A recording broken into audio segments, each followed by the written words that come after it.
हुंहुंकारेशवारूढे नीलनीरजलोचने त्रैलोक्यैकमुखे दिव्ये कालिकायै नमोऽस्तु ते।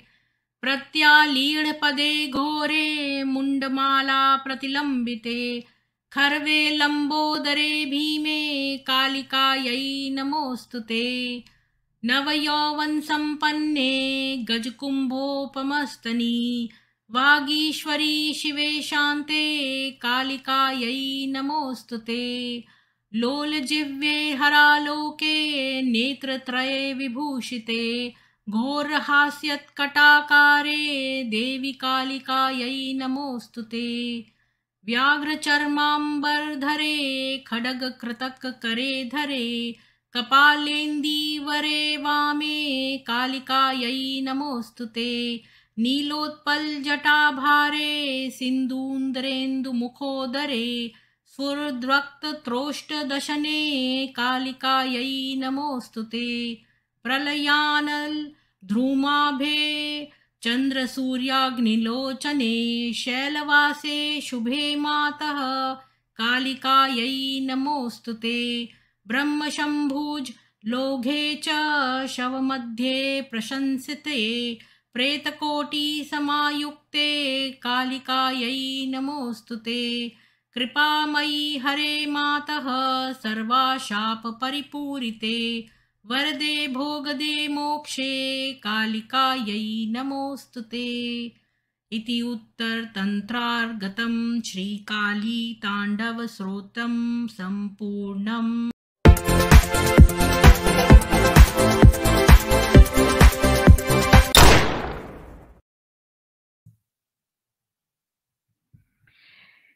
सभी को सुप्रभात और जय माँ काली। आज हम धर्मो रक्षति रक्षतः का दर्दनाक पलायन की कथा सुनेंगे, लेकिन उससे पहले हम आज की न्यूज़ जो है उससे स्टार्ट करेंगे। तो मैं आपके साथ न्यूज़ शेयर करती हूँ।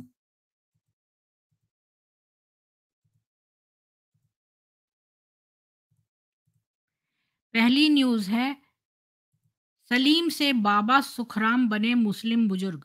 हनुमान मंदिर में दीक्षा लेकर की घर वापसी, कहा अंतरात्मा की आवाज सुन इस्लाम छोड़ा, हिंदू बना। सलीम के अनुसार उन्होंने अपने परिवार को त्याग दिया है, वह अपने गुरु और भगवान हनुमान की शरण में है।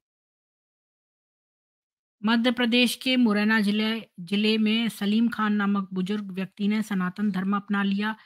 अब वह बाबा सुखराम दास के नाम से जाने जाएंगे। सलीम का कहना है कि वह हनुमान जी से प्रभावित होकर हिंदू बने हैं।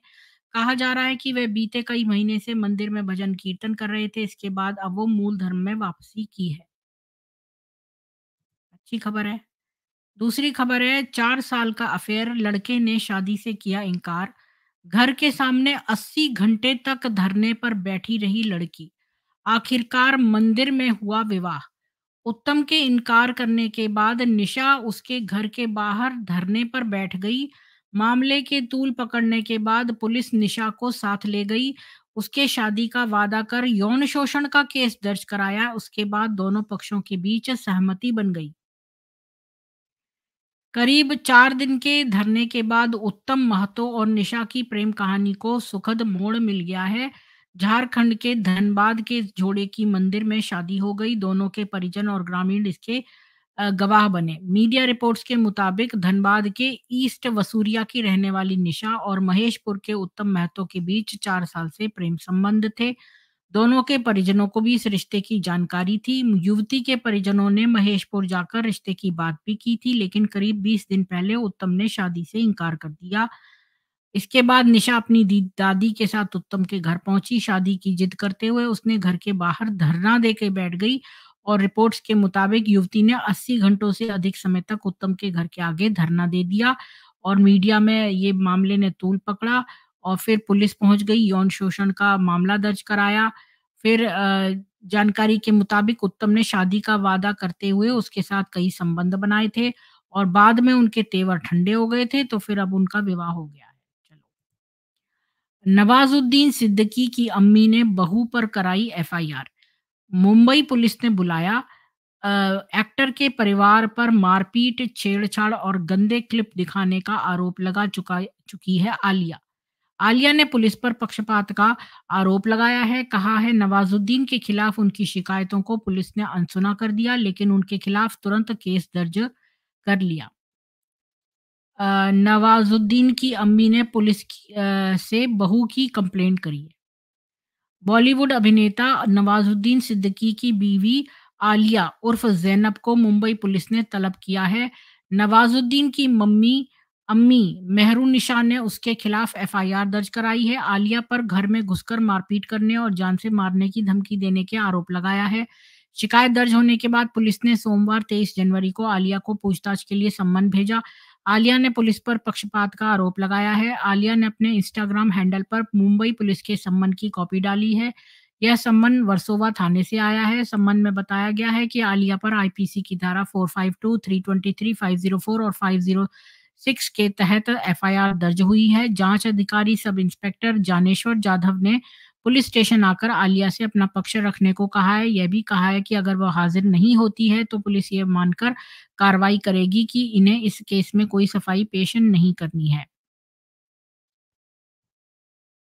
और आलिया ने ये सम्मन शेयर करते हुए पुलिस पर पक्षपात का आरोप लगाया है। उन्होंने लिखा है कि उनके द्वारा अपने शौहर नवाजुद्दीन के खिलाफ दी गई तमाम शिकायतों को पुलिस ने अनसुना कर दिया है, लेकिन उनके खिलाफ तुरंत केस दर्ज कर लिया।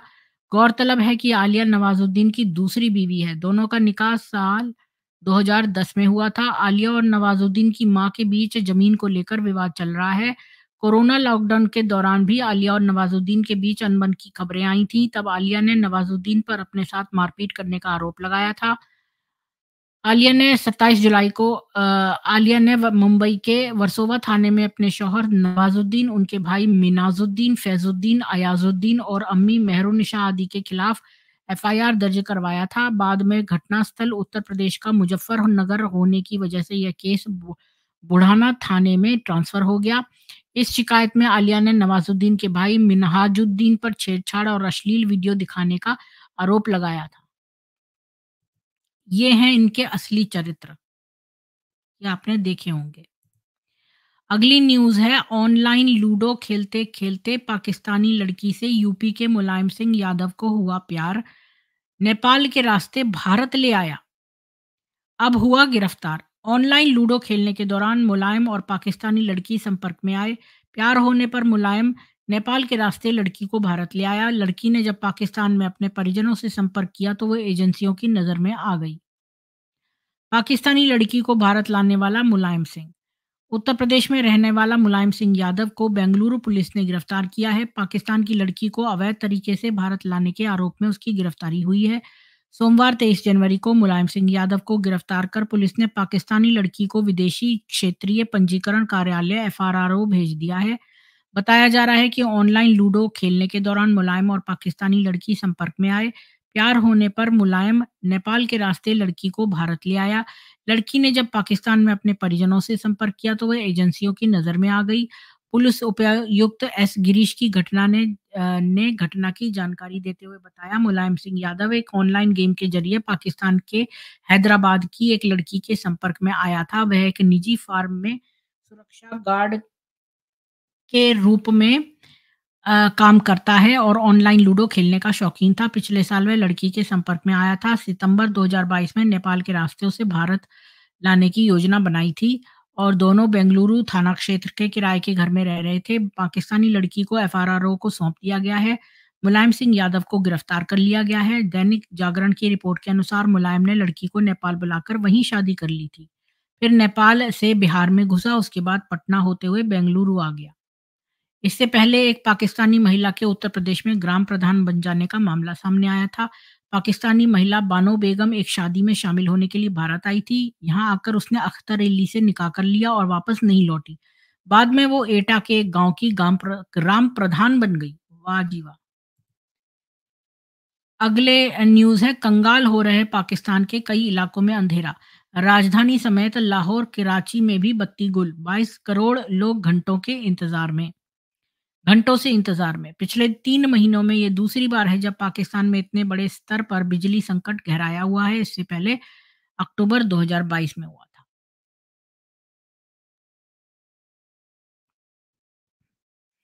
कितने घंटों का है ये? हाँ, पाकिस्तान के नेशनल ग्रिड में आई खराबी के कारण देश के बड़े हिस्से में बिजली की सप्लाई बंद हो गई है। आज सुबह 7:34 नेशनल ग्रिड की सिस्टम फ्रीक्वेंसी खत्म हो गई।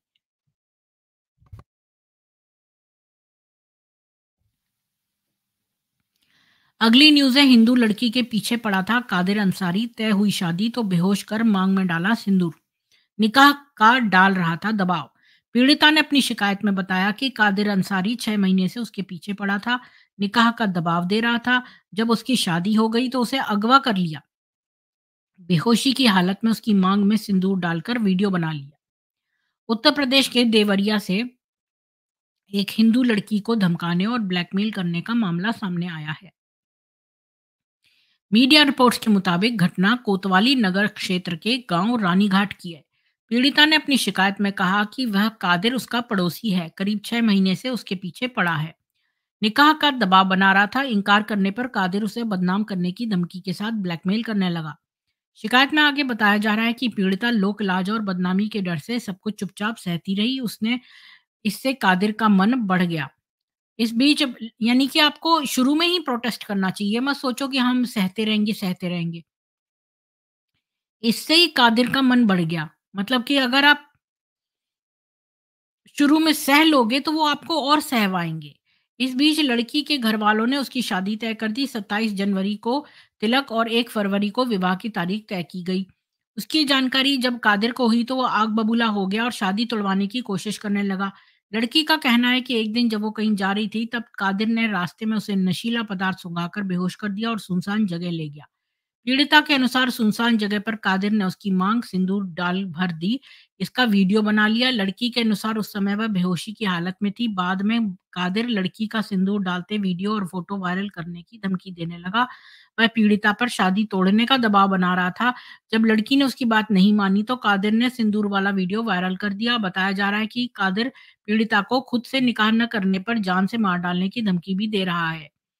ऑप इंडिया के पास ये सारी अ, कॉपीज़ हैं और आरोपित की तलाश करी जा रही है।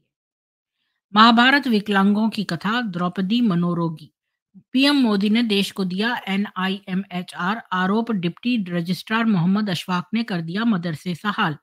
ज्यादा दिन नहीं हुए जब मध्य प्रदेश के इंदौर के एक सरकारी लॉ कॉलेज में से पढ़ाई की आड़ में लव जिहाद और मजहबी कट्टरता को बढ़ावा देने का मामला सामने आया था। अब उपेक्षा की वजह से इसी राज्य के सीहोर में स्थित एनआईएमएचआर भी उसी दिशा में बढ़ता दिख रहा है। सीहोर रेलवे स्टेशन पर अवेयरनेस प्रोग्राम के दौरान एनआईएमएचआर के छात्र और डिप्टी रजिस्ट्रार मोहम्मद अशफाक। द्रौपदी का मानसिक स्तर ठीक नहीं रहा होगा वरना भरे दरबार में वस्त्र खींचने का वह विरोध करती। वह चीरहरण के दृश्य में एक मनोरोगी की तरह दिखाई देती है। इतने बेवकूफ हैं ये लोग। उसने तो ईश्वर को याद किया और ईश्वर उसके प्रोटेक्शन के लिए आए। मैं तो इस न्यूज़ को आगे पढ़ना भी नहीं चाहती हूँ।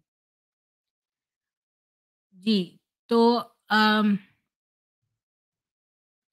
एक्चुअली मैंने सोचा न्यूज़ ज़्यादा होती है तो मैंने उन्हें 8 बजे का टाइम दे दिया था। तो अभी हमारे पास 15 मिनट हैं, मैं उनको लिख देती हूँ कि अगर वो जल्दी आ सकते हैं तो हम जल्दी कर लेते हैं।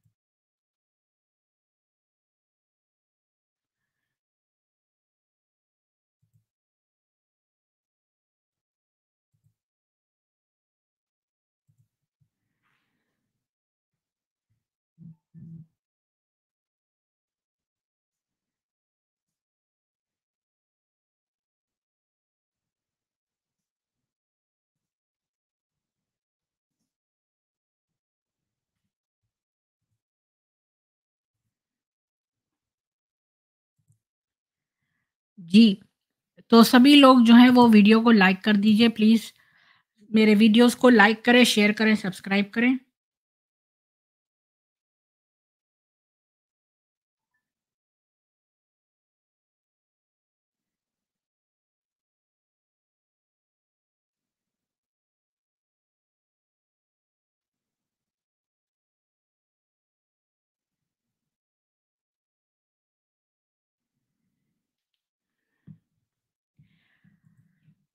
जी, तो मैं वेट कर रही हूँ धर्मो रक्षित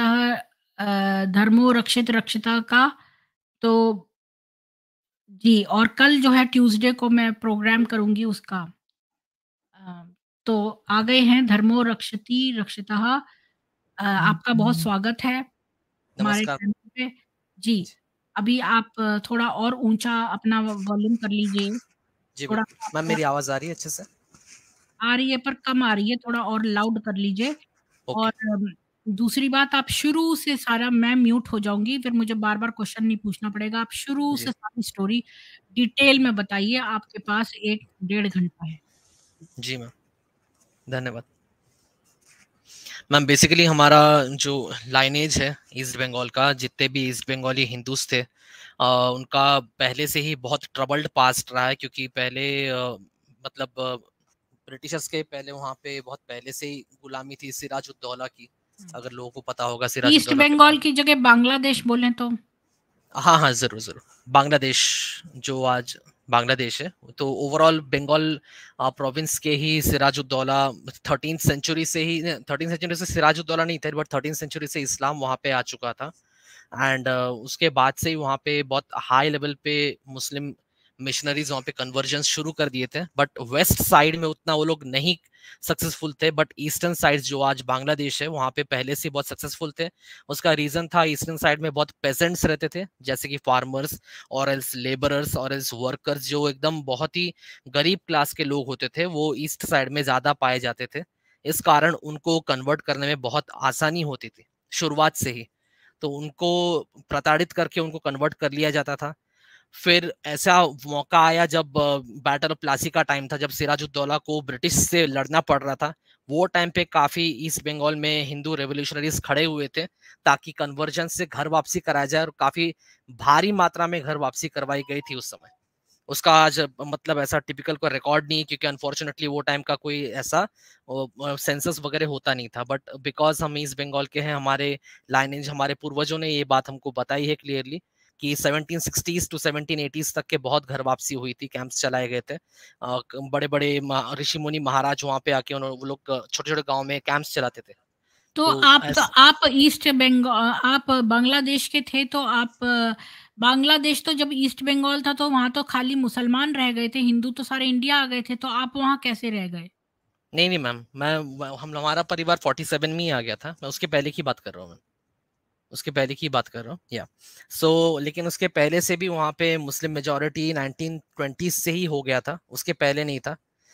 मैं वापस से आ जाता हूँ कहानी पे, जहाँ पे 80s तक, 1780s तक के घर वापसी कैंप्स बहुत बड़े भारी मात्रा में कन्वर्ट मीन्स चलवाए गए थे हमारे हिंदू ऋषियों द्वारा, और काफी हद तक के सक्सेसफुल भी रहे थे वो टाइम पे, क्योंकि लकीली सिराजुद्दौला और मुगल का पूरी तरीके से वहाँ पे खात्मा हो चुका था। ब्रिटिश धीरे धीरे करके अपना वो टाइम पे हाथ, मतलब क्या बोलूंगा मैं, यानी वो अपना स्ट्रॉन्ग होल्ड करने में टाइम लग रहा था उसको ओवरऑल। तो वो टाइम पे हिंदू लोग काफी स्ट्रांग हुए। उनमें से हमारा परिवार जो लाइनेज था वो भी यानी अच्छा खासा वो टाइम पे फलने फूलने लगा, एंड काफी अच्छी तरीके से वहाँ पे फिर काफी स्ट्रांग होल्ड हो गया था हिंदूज का। Now coming to 20th century तक आते आते, जब ब्रिटिशर्स ने कास्ट सिस्टम लागू करना शुरू किया वहाँ पे, एंड ओवरऑल इंडिया में भी, तो ऐसा फिर बाद में उन्होंने, because to have their own self gain, Britishers ने ऐसा किया कि जो लोअर कास्ट हैं उनको उन्होंने टारगेट करना शुरू किया, जस्ट लाइक मुस्लिम्स ने पहले किया था इन 13th सेंचुरी। वो देन इन 20th सेंचुरी ये ब्रिटिशर्स ने करना शुरू किया for their own gain, because वो देख रहे थे हिंदू लोगों को कंट्रोल करना it is almost impossible, and they had a huge problem with Bengali Hindus, because ultimately we all know Subhash Chandra Bose was one of the biggest prime pioneers of Indian independence. तो इसलिए हिंदू से उनको बड़ी नफरत थी, स्पेसिफिकली बंगाली हिंदूज से, एंड वो लोग इसलिए डाइसेक्ट कर रहे थे 20th सेंचुरी के बिगिनिंग से कि कैसे इनको तोड़ा जाए। तो बाद में उन्होंने लोअर कैटेगरीज को अल्टीमेटली उन्होंने अपने मिशनरीज को भी वहां पे लाए from Rome, and this is a reality, ताकि क्रिश्चियंस में कन्वर्ट किया जा सके। बट क्रिश्चियंस में वो लोग कन्वर्ट नहीं कर पा रहे थे, तो उन्होंने क्या किया, अल्टीमेटली वहाँ के जितने भी लोकल मुस्लिम्स थे, जो कि अभी भी जो वहाँ पे प्रेजेंट थे, उनके अंडर उन्होंने पैसे दिलवा दिलवा के उनको फोर्सफुली कन्वर्ट करवाया वापस से back to Islam, who were means taken back to Hinduism by Ghar Wapsi campaigns. तो इसलिए इन 20th सेंचुरी वापस से भारी मात्रा में बहुत लोग जो हिंदू बन गए थे वापस से उनको मुस्लिम बनवाया गया, एंड ईस्ट साइड में मेजॉरिटी मुस्लिम बनवाया गया by 1930s।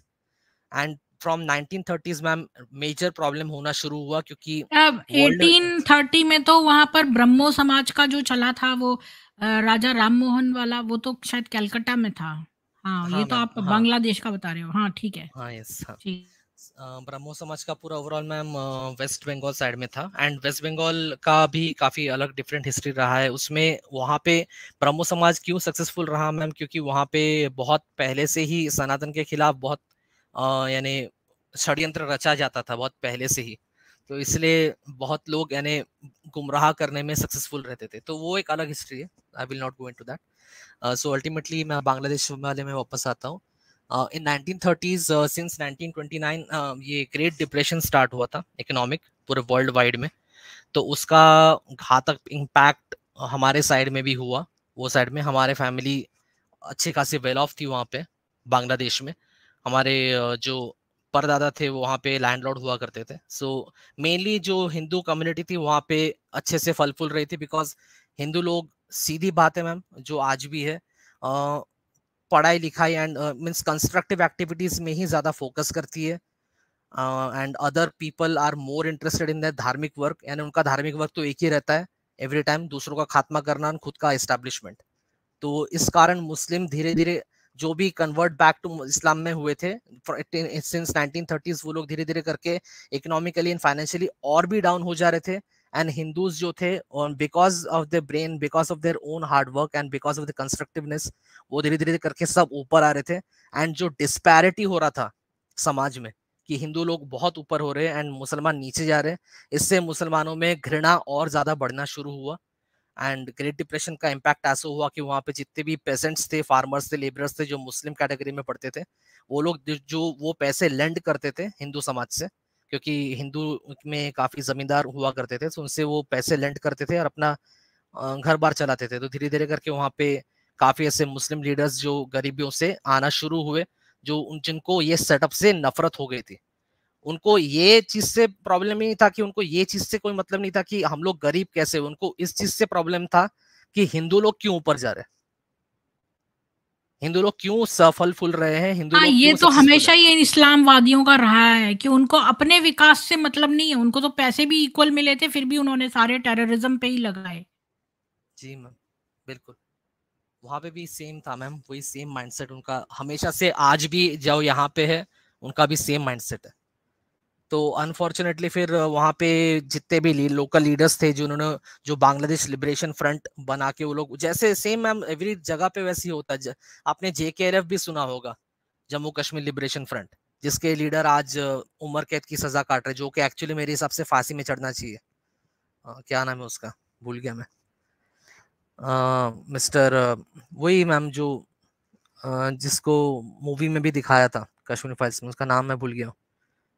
JKLF leader, who movie में claims to दिखा।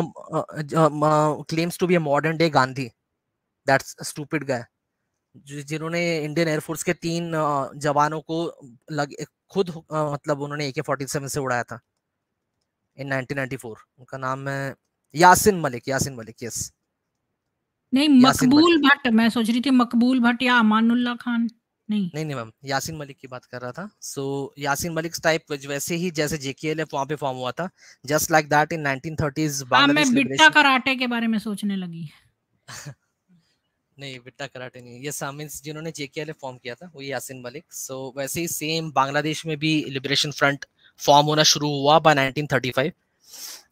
बट वो लोग उस लिबरेशन फ्रंट को डाउन साइड किया उन्होंने इन 1940s, exactly in the year 1940। और उन्होंने बड़ा सोचा एंड सोचा कि पहले फुल मुस्लिम्स यूनाइट होने चाहिए। सो उन्होंने अपना जितना भी एलिजेंस था, यानी जो भी अपने लॉयल्टी था, उन्होंने पूरा टुवर्ड्स जिन्ना कर दिया एंड मुस्लिम लीग में आ गए सबके सब। एंड जैसे ही वहां पे मुस्लिम लीग का प्रकोप आना शुरू हुआ बांग्लादेश में, तो धीरे धीरे हमारी जितनी भी कम्युनिटी थी, हिंदू कम्युनिटी, वहाँ पे अनफॉर्चुनेटली बाय 1940s बहुत कम हो गई थी। It was constituting only 15%। तो धीरे धीरे उसके बैकड्रॉप फेस करना हमारे लोगों ने शुरू किया वहाँ पे। एंड वो बिल्कुल एविडेंट था। अब मीन्स जो आज मैम पाकिस्तान में भी होता है, मीन्स लड़कियों का एबडक्ट करना शुरू किया है, उनका शुरुआत ही वहीं से होता है। लड़कियों को एबडक्ट करना शुरू करते थे, गैंग रेप एंड रेप करके फेंक देते थे यहाँ वहाँ कहीं भी। एंड फिर ताकि नहीं तो फिर लव जिहाद भी शुरू हुआ था, लड़कियों को पकड़ के ले जाते थे, अगर शादी उसने किया उसको इस्लाम में कन्वर्ट करेंगे, एंड अगर उसने नहीं माना तो हिंदू तरफ उसको वापस नहीं जाने देंगे, क्योंकि उनके लिए लड़की यानी बच्चा पैदा करने की मशीन है बस, हिंदू बच्चा पैदा नहीं होना चाहिए। बनेगी तो बंगाली मुस्लिम में हाँ, आके बिल्कुल वो। सही जी बोला आपने। हुँ। जी मैम। तो वही मीन्स बंगाली मुस्लिम बनेगी लड़की, और अगर नहीं मानी तो सीधा सर तन से जुदा। एंड ये 1940s टू 1944 तक के ये 4 साल में इन्होंने एकदम भारी मात्रा में कत्लेआम चलाया वहां पे। एंड ये सब मैम रिपोर्ट नहीं होता था अनफॉर्चुनेटली, बिकॉज वो टाइम पे इंडिया में अगेंस्ट ब्रिटिश ज्यादा बड़ा वॉर चल रहा था, तो इसलिए लोगों का पूरा ध्यान इन इंडिपेंडेंस था rather than these communal Wars. लेकिन मैम मैं इसलिए आज आपके साथ जुड़ा हूँ कि अल्टीमेटली इसका जो प्रॉब्लम है वो कम्युनल वॉर्स ही है इंडिया में पहले से। अगर हमने स्टार्टिंग से मुस्लिम वाले चीज को एड्रेस किया रहता तो ब्रिटिश कभी 290 साल इंडिया में रह नहीं पाता था। इंडिया में पहले से हिंदू लोगों का मानना है, एक कंस्ट्रक्टिव नेचर रहा है कि सबको साथ में लेके चलो एंड बिगर प्रॉब्लम को एड्रेस करो। लेकिन मेरे हिसाब से तुम बिगर प्रॉब्लम को एड्रेस कैसे करोगे जब तक तुम छोटे छोटे प्रॉब्लम्स अपने सॉल्व नहीं करोगे? वो छोटे प्रॉब्लम ही तो तुमको अंदर से तोड़ देती है। एंड वही बांग्लादेश में हिंदुओं के साथ हुआ मैम, बिकॉज अल्टीमेटली हिंदू जो वेस्ट बंगाल में थे they were primarily involved in war against British. British के खिलाफ वो लोग बहुत जंग में वो लोग बहुत पहले से एकदम घुस चुके थे, तो वो लोग मुस्लिम वाले चीज को एड्रेस नहीं करना चाहते थे। एंड उसका खामियाजा अल्टीमेटली भुगतना ही पड़ा हम लोगों को। बाय द टाइम 1946 मैं कहना चाहूंगा हमारा परिवार बरिशाल करके एक डिस्ट्रिक्ट आता है इन बांग्लादेश, अगर कोई सर्च करना चाहेगा तो मिल जाएगा, वहां पे बिलोंग करता था। एंड तो बाय द टाइम 1946 जब आया, जिन्ना ने indirectly and from indirect sources सारे मुस्लिम्स को डायरेक्ट किया था ऑल ओवर इंडिया राइट्स करने के लिए। एंड वही टाइम सिर्फ आपने नाम सुना रहेगा नोआखाली एरिया का, नोआखाली राइट्स 1946 में हाँ, हुए थे। हाँ, हाँ, हाँ। जी मैम। तो वो टाइम पे सिर्फ नोआखाली में नहीं हुआ था, बिहार में भी राइट्स हुए थे, कैलकाटा में भी राइट्स हुए थे, एंड उत्तर प्रदेश में भी लखनऊ रीजन में राइट्स हुए थे। तो एक एक ही ईयर में 3-4 जगह बहुत भारी राइट्स हुए थे। लेकिन नोआखाली का लोगों को या मीन्स वो आज भी हाईलाइटेड है बिकॉज वहाँ पे नुकसान बहुत ज्यादा हुआ था, बहुत यानी ब्लड शेड बहुत ज्यादा हुआ था वहाँ पे। एंड वो नोआखाली राइट्स बोला जाता है बिकॉज वो एरिया में सबसे ज्यादा मारपीटाई हुई थी, लेकिन हमारे रीजन में भी बहुत ज्यादा लोग मरे थे 1946 में। एंड अराउंड क्या मेरे दादाजी ने जो मुझे बताया कि नोआखाली में इन बांग्लादेश रीजन इटसेल्फ 1 लाख हिंदुओं को मारा गया था।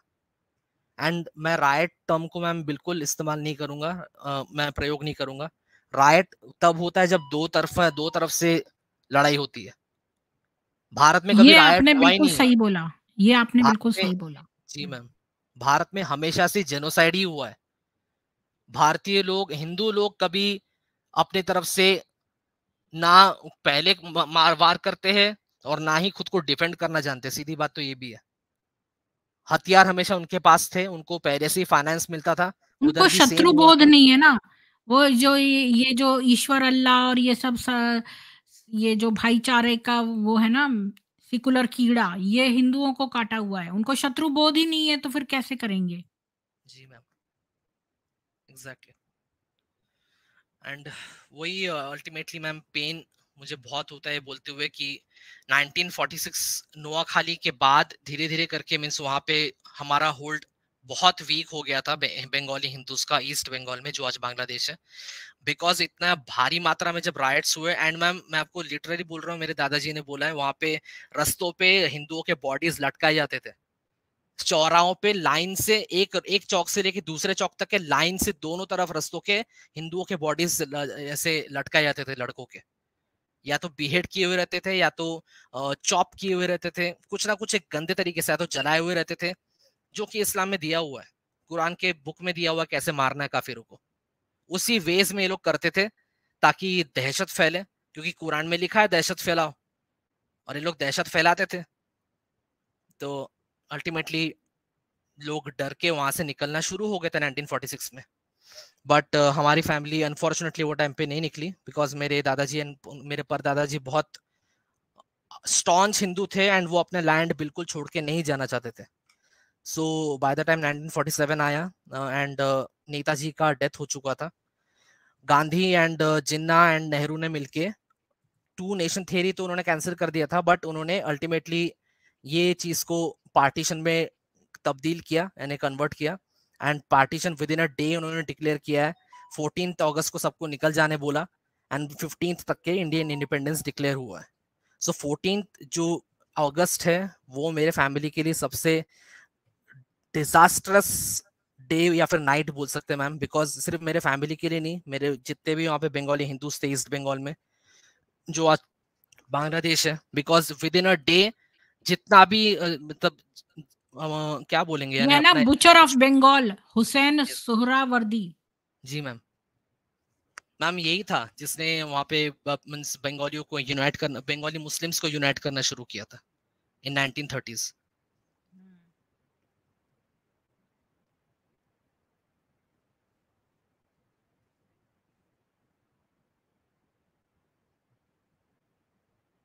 यस,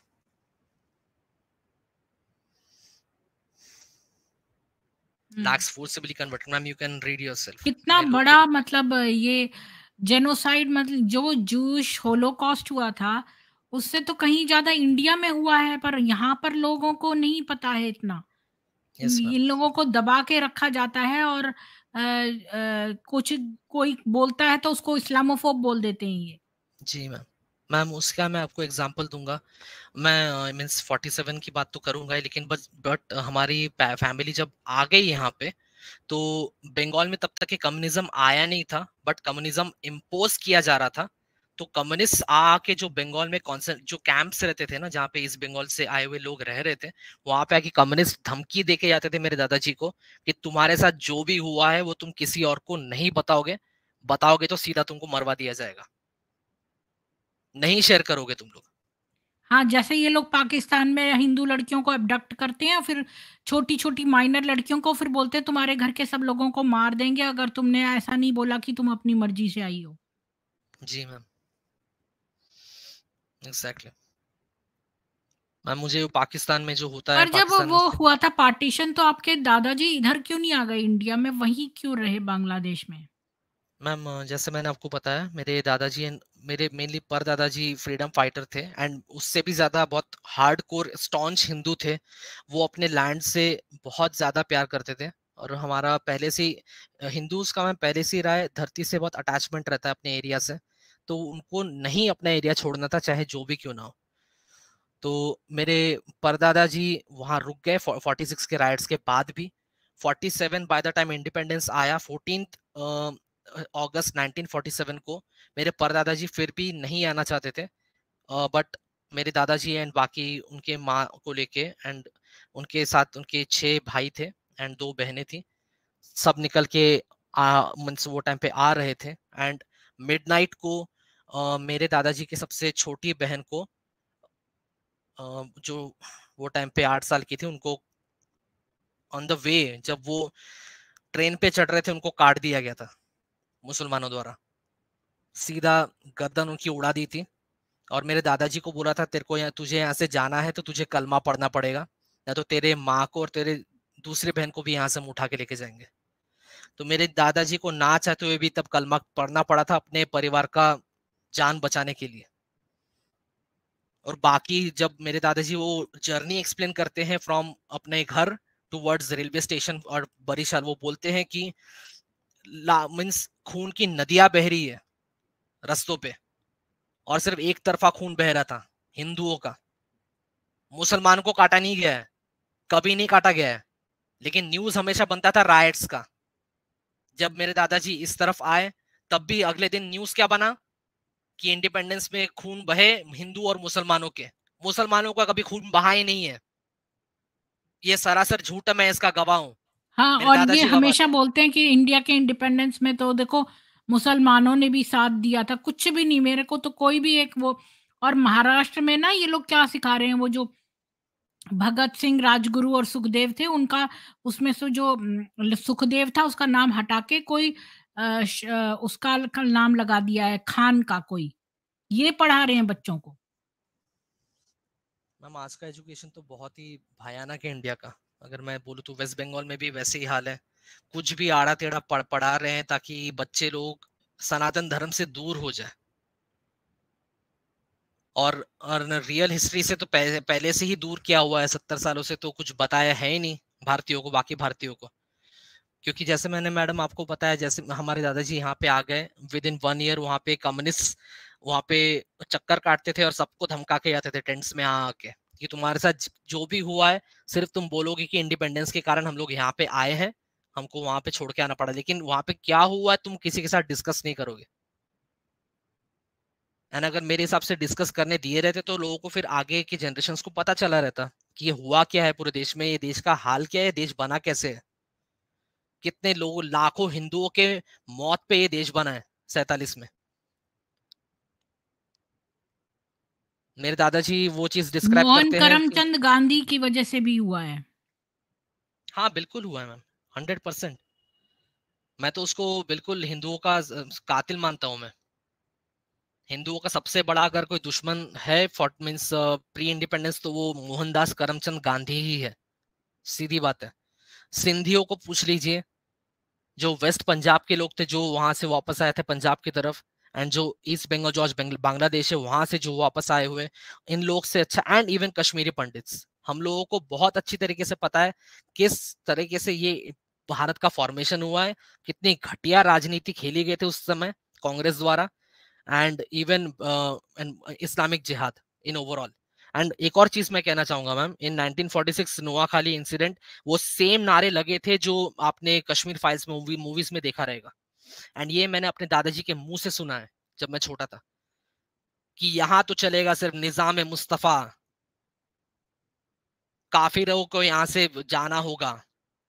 ये सब सारे नारे बांग्लादेश में भी लगे थे और 1946 ये में। जो सो कॉल्ड रलीफ गलीफ अपने आप को चलीफ। अच्छे मुस्लिम कहते हैं ना, ये जो कहते हैं अरे हमने थोड़ी करवाया कश्मीर का ये वो, तो जब दोबारा से अभी हुआ था कश्मीर का, तो इन्होंने फिर से करना शुरू कर दिया कश्मीर के ऊपर। Yes ma'am. जो काम इन्होंने पहले किया था वो फिर से करना शुरू कर दिया। तो ये जी मैम। लोग कोई शर्मिंदा भी नहीं है अपने किए हुए पर, और ये अलतकिया करते हैं। इनके यहाँ लिखा है किताबों में, इन इस कौम की किताबों में लिखा हुआ है कि आप जो है वो कुछ भी झूठ बोल सकते हैं लोगों को अपने दीन में लाने के लिए। जी मैम बिल्कुल। मैम ये लोग नहीं रिग्रेट करेंगे मैम, जैसा आपने कहा ये रिग्रेट नहीं करेंगे। इनके लिए वो बहुत यानी फक्र की बात, गर्व की बात है अगर उन्होंने काफिरों को मारा है और वो एरिया को उन्होंने ग्रैब कर लिया है, तो वो इस्लाम की जीत मानते हैं लोग, पहले से वही रहा है। अगर हिंदुओं को मारा गया तो उनके लिए वो जीत है, या तो कन्वर्ट हो, या वो एरिया छोड़ के भागो, या मरो, सीधी बात है। मेरे दादाजी के छोटे बहन को तो कटना पड़ा, मेरे दादाजी के पिताजी वहां पे जेल में डाल दिए गए थे क्योंकि वो अपना घर छोड़ के नहीं गए वहां से। 1 1.5 साल वो वहां पे बांग्लादेश में जेल में थे। क्यों? क्योंकि वो हिंदू है, वो अपना लैंड छोड़ना नहीं चाहते थे। और अगर उन्होंने गाली गलौज किया रहता लोगों के साथ में तो उनको भी तभी के तभी काट दिया गया रहता। बट वो थोड़े समझदार किस्म के थे, उन्होंने झगड़ा नहीं किया, बट उन्होंने बोला कि मैं ये जगह नहीं छोड़ूंगा, सीधी बात है। तो उनको उठा के सीधा जेल में डाल दिया 1.5 साल के लिए, इंडिपेंडेंस के बाद भी। और उनको यानी यानी इतने बुरी तरीके से प्रताड़ित किया गया कि उसका यानी कुछ बोल ही नहीं सकते। ठीक है, बस फिजिकल नुकसान नहीं हुआ बोल सकता हूँ मैं, कि हाथ पांव नहीं काटे गए, लेकिन ऑलमोस्ट अधमरा ही कर दिया था। फिर 1.5 साल बाद मेरे दादाजी सबसे बड़े थे घर में, तो वो बाय एम्बेसी मिल मिल के कलकत्ता से टुवर्ड्स कम्युनिकेशन एस्टैब्लिश किया एंड अपने फादर को छुड़ा के इस तरफ लेके आए। बट मैम ये जो डिवीजन हुआ इससे हम ना ना। सोच भी नहीं सकते, हम ये एक कहानी की तरह सुनते हैं, पर जिस फैमिली पर बीती है और जिस भय वाले दहशत वाले माहौल में उनके साथ ये सब हुआ है, आसपास के कटते हुए लोगों को देख के कैसा लगता होगा, मैं सोच भी नहीं सकती हूँ। मैं अपने आप को रोके रहती हूँ, क्योंकि मैं समझ नहीं सकती कि मैं इतना भी रो सकती हूँ जितने लोग मरे हैं इंडिया में। मैं कई बार पहले रात में उठ जाती थी क्योंकि मुझे हिस्ट्री के बारे में इतना ज़्यादा पता नहीं था और अभी जब मेरे को कुछ सालों से पता चला है तो मैं रात में पहले शुरू-शुरू में उठ जाती थी। मैं सोच सकती थी हमारे पूर्वजों ने कितना बलिदान दिया है और तब जाके हमें ये स्वतंत्रता मिली है और अब भी हम इसे खो देंगे अगर हमने इतिहास से नहीं सीखा तो। बिल्कुल सही कहा मैम आपने। और मैम आज के जनरेशन से मुझे सबसे ज़्यादा दुख होता है, मैं जब देखता हूँ उनको तो ये ज्ञात भी नहीं है कि क्या शुरू है, और ऐसे अगर उनका हाल रहा तो जितना भारत है वो भी चला जाएगा मैम, नहीं रहेगा, बिल्कुल नहीं रहेगा। मैम वही मैं आपको बोल रहा था कि नारे मैंने जो कश्मीर फाइल्स में जो सुना, मेरे रोंगटे खड़े हो गए थे, क्योंकि मेरे दादाजी ने मुझे बचपन में वही नारे बोले थे, और ये बिल्कुल झूठ नहीं है मैम, मैं बिल्कुल सत्य कह रहा हूँ। मैंने वो उन्होंने मुझे, मैं स्कूल से आता था, मुझे वो बताते थे अपने हिसाब से क्या हुआ, मैं उनसे परसुएड करता था, मैं उनको पूछता था क्या हुआ है, बताइए मुझे, बताइए करके। मैं 10-12 साल का था तो मुझे धीरे धीरे करके बताते थे, तब उन्होंने मुझे बताया था कि 47-46 में क्या हुआ है। एंड मैम मैं आपको एक और चीज बोलूंगा, जिसने मेरे दादाजी की छोटे बहन को काटा, वो कोई नहीं बल्कि मेरे परदादा के घर के बाजू में ही रहते थे, वो मुसलमान थे, वो ये बाजू यही में तो रहने हुआ वाला ही था था। वहां पर भी कश्मीर में जो उसका पड़ोस में था कौन और उसी ने उसको बता दिया कि ये चावल के उसमें छुपा हुआ है और एक जो टीचर थी जो कि स्टूडेंट को पढ़ाती थी उसी स्टूडेंट ने उस टीचर का रेप करा। बिल्कुल सही है मैम। मैम मेरे दादाजी वो शब्द बचपन में इस्तेमाल नहीं करते थे क्योंकि मैं छोटा था, लेकिन बोलते थे कि लड़कियों के साथ में रस्तों पे सबके सामने, हिंदुओं के सामने गलत काम किया जाता है, रस्तों पे, हिंदुओं को दिखाने के लिए। और हाँ, आज लोग क्योंकि सवाल करते हैं हम इनके लोगों से। उसमें भी लिखा है कि हिंदुओं के खूब वो करो, उन्हें जलील करो और वो तुम में दहशत पाएं। जी मैम, वो दहशतगर्द ही है मैम, और वो किताब में ही लिखा हुआ है, इसलिए वो लोग वैसे ही चीजों को फॉलो करते हैं। बहुत लोग मैम ऐसा कहते हैं कि कुछ लोग जाहिल है, समाज पूरा वैसा नहीं है, ऐसा नहीं है, वो बुक ही सबसे बड़ा प्रॉब्लम है। पूरे विश्व में बुक सबसे बड़ा प्रॉब्लम है। वो बुक से ही सीख के लोगों का दिमाग खराब होता है, और फिर लोग वैसे हरकतें करते हैं। हाँ, ये किताब बैन हो जानी चाहिए और ये हदीसों की किताब सब पोर्नोग्राफिक है और कुरान जो है वो एक टेररिस्ट मैनुअल है। Exactly, exactly. मैं बहुत बार ऐसा सोचता हूँ कि लोग, यानी ठीक है मैं समझ सकता हूँ कि बचपन से इनका दिमाग मार दिया जाता है वो किताब पढ़ा पढ़ा के, लेकिन कुछ तो दिमाग बड़ा होता रहेगा ना, बड़ा होने के बाद में उनको क्या लगता रहेगा ये पढ़ते हुए कि मैं क्या पढ़ रहा हूँ ये, मुझे बोल रहे हैं कि रेप कर, मार काट। उनको दिमाग में कभी आता नहीं है बच्चे बना, औरत को सिर्फ बच्चे बनाने दे पता बोल। है क्या, ये लोग ज़ॉम्बी हो गए हैं और ये जो अच्छे वाले हैं, अच्छे वाले ये है ना जो अच्छे वाले हैं, जी हाँ। अच्छे वाले वो भी जब सिविल वॉर अगर हुई तो आपके बच्चों को जब मारने की बात आएगी ना, तो जो सभ्य सभ्य प्रजाति के ये है ना, जी मैम। वो आएँगे और पहले तो उनको हिचक लगेगी कि बच्चे को कैसे मार रहे हैं, फिर वो सोचेंगे कि ये तो कोलैटरल डैमेज है, हमारे मिशन के लिए ये ज़रूरी है। एग्जैक्टली, 100% आई एग्री मैम, बिल्कुल सही है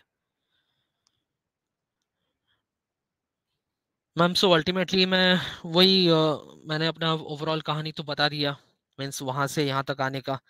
एंड मेरे दादाजी तो आज नहीं रहे, बट वो जिंदगी भर ये चीज को अपने दिल में दबा के थे, कभी भी किसी से डिस्कस किया नहीं, बिकॉज वो डरते थे कि पता नहीं क्या होगा, क्योंकि बाहर बताने से भारत इतना दोगला बन चुका था 47 के बाद, आते आते 30 साल 40 साल इंदिरा गांधी के टाइम पे, कि तुम अगर गांधी शब्द के लेके कुछ भी अगर एक शब्द गलत बोलोगे तो तुमको बाहर लोग मारेंगे, ऐसा हो गया था मैम।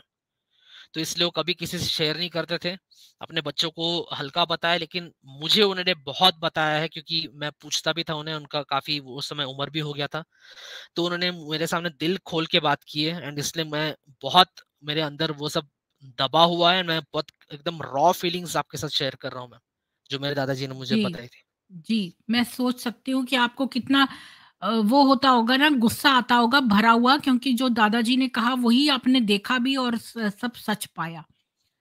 बिल्कुल मैम। तो एक मूवी शायद आने वाली है जिसमें कि अगर गॉड से नहीं मारता महात्मा गांधी को तो भारत का क्या होता, ये जी। दिखाया गया है। ओके। मुझे नहीं पता, वो कोई साउथ की कोई मूवी है, सोच रही अच्छा। थी मैं। एनीवेज़ तो अभी मैं एक लिंक दे देती हूँ जिनका कि सेम एक्सपीरियंस रहा है, वो आके अपना एक्सपीरियंस इनके साथ शेयर कर सकते हैं या जिनके कोई प्रश्न हैं वो पूछ सकते हैं धर्मो रक्षिता से। मैं लिंक पिन कमेंट में डाल देती हूँ।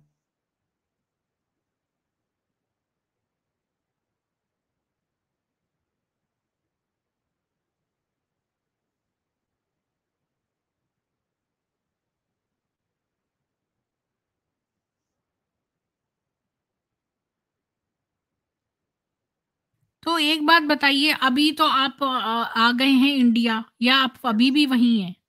नहीं मैम, अभी आ गए हैं। हमारे कजन्स मैम बहुत थे वहां पे टिल हुँ, 1971, मैं वो भी बताना चाहूंगा।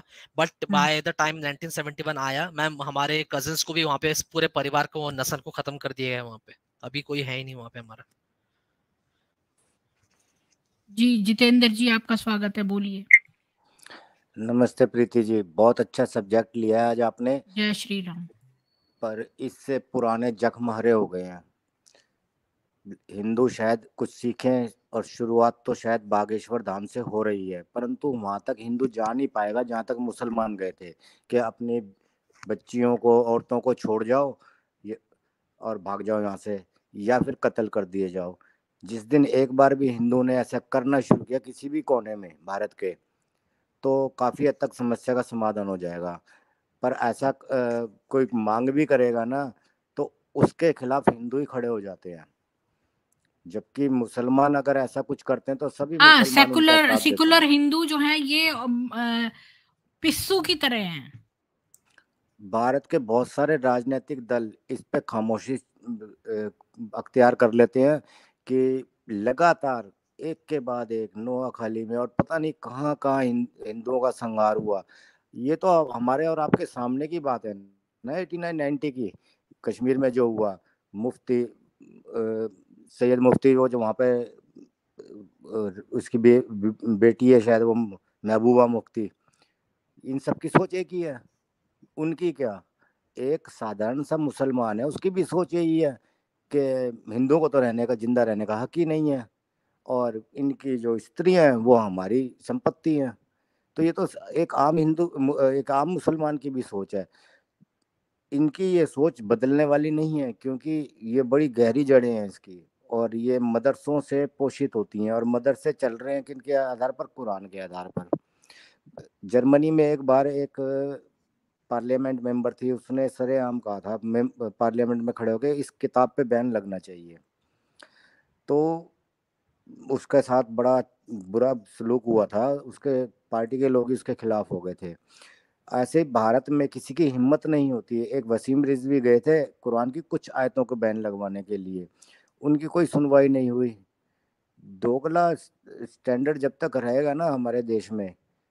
अब देखिए, स्वामी प्रसाद मौर्य हैं समाजवादी पार्टी के, उन्होंने रामचरितमानस पे बैन लगाने की मांग की है, क्योंकि वो एक जाति विशेष या कुछ निचली दलित जातियों के लिए उसमें भेदभाव किया गया है।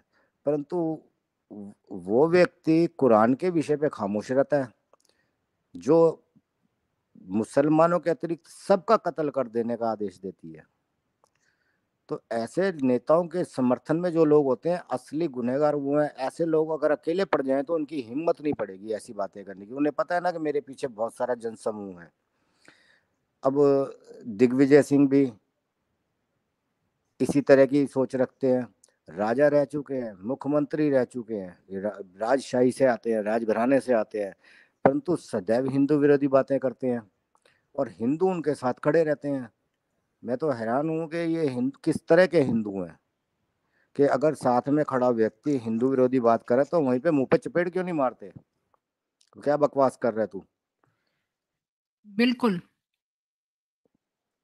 मैं तो कहती हूँ इनको जो है ना वो दे देना चाहिए, जो घर वापसी कर रहे हैं, 2 ऑप्शन दे देने चाहिए, या तो घर वापसी करें या फिर अपने किसी इस्लामी देश का टिकट दे देना चाहिए इनको। आर्थिक फाइनेंशियल जो है, चूँकि इनके बच्चे अब यहाँ हो गए हैं और बहुत ज़्यादा हमने हॉस्पिटैलिटी दिखा दी है, तो अब ये अपने देशों को लौट जाएँ। और मोदी जी को चाहिए कि इनको पैसे दे दें टिकटों के और इनको विदा करें यहाँ से, और जो सनातन में घर वापसी करेंगे, वही यहाँ रह सकते हैं और इसको हिंदू राष्ट्र डिक्लेयर कर दें। मुस्लिम देश शरणार्थियों को लेते कहाँ हैं? मुस्लिम देशों से भाग वो के लें जाते या हैं ना ना लें, यूरोप हमारी में। बला से। हम अपने यूरोप में नावों से भागते हैं। इनको दुबई वगैरह में यहाँ-वहाँ छोड़ दें, और जो हज करने गए हैं उनको वापस ना बुलाएँ। बस वो एक बार जब हज करने गई तो वहाँ से वापस नहीं आ सकते। और जो भी यहाँ से जाते हैं दुबई वगैरह, पाकिस्तान, तो फिर वापस नहीं, इंडिया नहीं, वन वे टिकट है। प्रीति उनको जी, तो आपको नहीं वापस लगता? जैसे रिटर्न टिकट ना दें, और बस वन वे टिकट कर दें, और उनको आर्थिक मदद दें टिकट खरीदने में। क्योंकि इतना फ़र्ज़ बनता है, क्योंकि अब इतने समय से ये यहाँ पल बढ़ गए, तो जो बच्चे हो गए अब उनको जो है सनातन में वापसी करें। और जो लोग सनातन में वापसी करते हैं वो अपने बच्चों का खतना नहीं करा सकते, उनके बच्चों को गुरुकुल में पढ़ाएँगे। और बच्चों के इस्लाम, साथ नहीं, उनके लिए आ, अलग गुरुकुल बनेंगे। आपको ये नहीं लगता कि इस्लाम का सिर्फ एक ही उद्देश्य है, गैर मोमिन स्त्रियों को कब्जाना, उन पे हाँ। कब्जा करना, सिर्फ यही उद्देश्य है? क्योंकि इसी से हुँ। पूरी जनरेशन चेंज हो सकती है। हाँ, स्त्रियों पे कब्जा करना। अच्छा, जो हाँ। आपके गेस्ट हैं ये बंगाल से संबंधित है। जी। अंग्रेजों के समय में एक आनंद मठ, बंकिम चंद्र चटर्जी या शरद चंद्र चट्टोपाध्याय ने एक किताब लिखी थी, हुँ। आनंद आनंद मठ। आप और लोग बात उनका करिए, मैं आती हूँ 2 मिनट में। उसके ऊपर एक फिल्म भी बनी थी, और जीनी जी जि, आप ऊपर आ जाइए। जिसमें प्रदीप कुमार थे और उसमें गाना था वंदे मातरम। हाँ, बंकिम चंद्र चटर्जी ने लिखी थी वो शायद, क्योंकि एक हाँ, हाँ, मेरे को याद है। वंदे हाँ, मातरम भी उन्होंने लिखा। हाँ, गीता हाँ। बाली उसमें हीरोइन थी। तो ये जो आनंद मठ के जो सन्यासी थे ना, हालांकि सारे मारे गए थे, परंतु मैं तो कहूँगा वीर गति को प्राप्त हुए थे। इन्होंने विरोध किया तो सही। और इसी तरह से गोपाल पाठा, जब ये डायरेक्ट एक्शन हुआ था उसके अगेंस्ट गोपाल पाठा उठा था और उसने तहलका मचा दिया था, और महात्मा गांधी उसको रोकने के लिए गए थे। जिस समय हिंदुओं का कत्ल हो रहा था तब महात्मा गांधी अपने सत्य के प्रयोग में लगे हुए थे। परंतु जब जहाँ कोई हिंदू पलट के कुछ करता है ना, तो महात्मा गांधी जी अनशन पे बैठ जाएंगे, रोकने चले जाएंगे। मुझे तो लगता है महात्मा गांधी 1948 की बजाय ना 1942 में निपटने चाहिए थे। मेरा जीनी भी जी, क्या सेम कहती हैं आप? बिल्कुल। उनको पहले ही कुछ अगर उनका सफाया करार गया रहता तो फिर शायद भारत का आज ये हाल ना होता। नहीं, वो उसमें स्वामी श्रद्धानंद जी थे ना, जो जिन्होंने दिल्ली की जामा मस्जिद पे खड़े होकर वेद मंत्र पढ़े थे, और वो सबकी घर वापसी में लगे थे और बहुत सफल अभियान चल रहा था। तो वो भी सफल हो जाता, और ये जो आज हमारे यहाँ इतनी सुरसा के मुंह की तरह जो समस्या खड़ी हुई है ना, ये ना होती। अब दिल्ली के अंदर ही, दिल्ली में तो एक तो मूल जो पॉपुलेशन थी ना, मूल लोग थे, जिसमें से हम जैसे कुछ लोग हैं बहुत कम रह गए हैं जो मौलिक रूप से दिल्ली के थे। मतलब कुछ कुछ 1,000 समझ लो, उन्हीं के कुछ बचे। बाकी तो पंजाबी जो पाकिस्तान से आए हुए हैं, मुसलमान जो यूपी या बिहार से आके यहाँ बस गए हैं, उनकी संख्या ज़्यादा है। तो दिल्ली की मूल आबादी तो रही नहीं। तो इसी तरह से हर जगह पर यही हो रहा है कि बाहर के लोग आके बस जाते हैं, वहाँ का डेमोग्राफिक चेंज कर देते हैं जी। तो आपके इधर अब इस समय आप शायद ममता के राज में हो, आपको जी। क्या लगता है ज्योति बसु का जो 35 साल का शासन रहा था, वो उस समय के जब श्यामा प्रसाद मुखर्जी ने उप मुख्यमंत्री रहते हुए सरकार में हिस्सा लिया था बंगाल में, उसके शासन से तुलना करके जरा बताएंगे आप कैसा रहा था ज्योति बसु का शासन? क्योंकि ये तो वामपंथियों का शासन था, उसमें कोई अंतर रहा था? हिंदुओं का नाश तब भी हुआ था, हिंदुओं का तब भी हुआ है नाश। बिल्कुल हुआ। मठों से संतों को लेके उठा के लेके चला जाता था, चले लेके मन से उनको उठा के लेके चले जाते थे सर। पूजा करते थे वो समय, यानी ये 70s की बात है सर, कि वहां से जितने मठ थे, बड़े बड़े मठों की बात कर रहा हूँ मैं, वहाँ पे दक्षिणेश्वर मठ भी है और इवन बेलूर मठ है जहाँ पे विवेकानंद जी वहाँ पे मेडिटेशन करते थे। वहां से जितने भी कई मीन्स 100 के मात्रा में बच्चों छोटे छोटे उम्र के मीन्स जो यानी क्या बोलूं मैं, जो स्वामी बनना चाहते ऐसे बच्चे भी रहते थे, और प्लस बड़े बड़े जितने भी साधु संत रहते थे उनको उठा के कम्युनिस्ट लेके मरवा देते थे सीधा। हाँ, वो ब्रह्मचारी बच्चों की बात कर रहे हैं आप, जो बच्चे होते हैं जी जी गुरुकुल में जाने वाले 5 साल के, वो उनको ब्रह्मचारी जी कहते हैं। जी। और श्यामा प्रसाद मुखर्जी की आपने बात की है, श्यामा प्रसाद मुखर्जी ने ही पश्चिम बंगाल को बचाया था सर। पश्चिम बंगाल भी नहीं रहा रहता अगर गांधी और नेहरू की चली रहती तो पश्चिम बंगाल भी नहीं, वो पूरा बंगाल ही पूरे मुसलमानों को दे रहे थे वो लोग। श्यामा प्रसाद मुखर्जी ने बचाया था, और जितने भी साल वो रहे जिंदा तब तक के बंगाल सही चला, पश्चिम बंगाल। उसके बाद उनको भी तो मारा गया है, मैं तो सीधा बोलूंगा, मुझे पता है वो अच्छे तरीके से। हाँ, कश्मीर में जाके उनकी हत्या, जी मैं हत्या ही कहूंगा उसको, क्योंकि जी देखिए, कई जो महान लोग जिनके नाम लिए जाते हैं, उनके तो पोस्टमार्टम तक नहीं हुआ कि उनकी हत्या हुई थी, क्या हुआ था।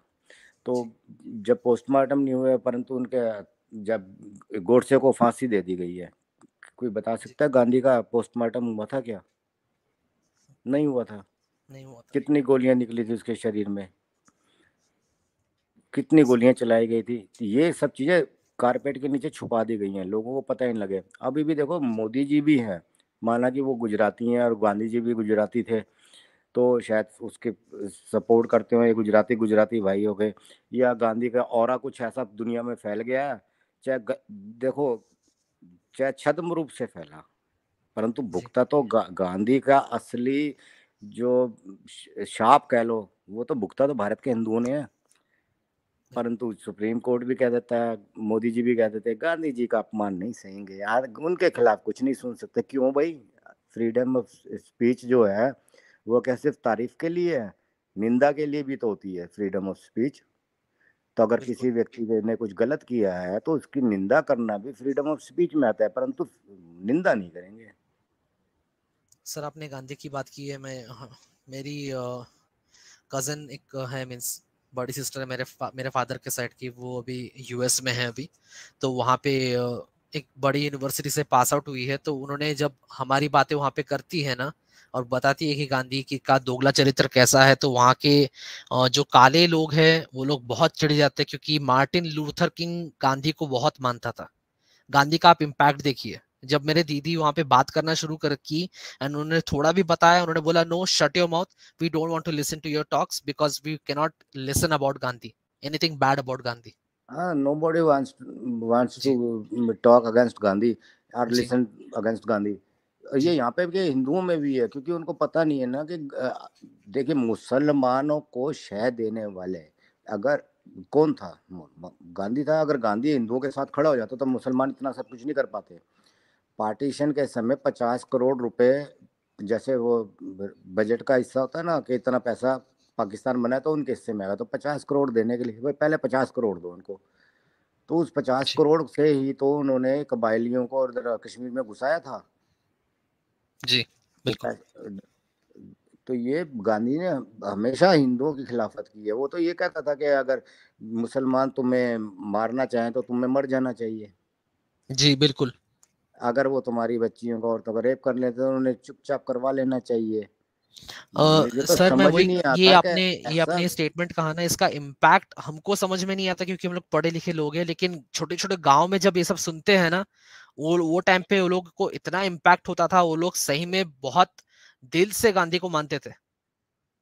और वो लोग उन्होंने आज सोचा कि गांधी ने ऐसा बोला है, अच्छा चलो ठीक है, यानी फिर वो तो भगवान समतुल्य है हमारे लिए, अगर उन्होंने नहीं, कहा है तो हम बिल्कुल हथियार नहीं उठाएंगे।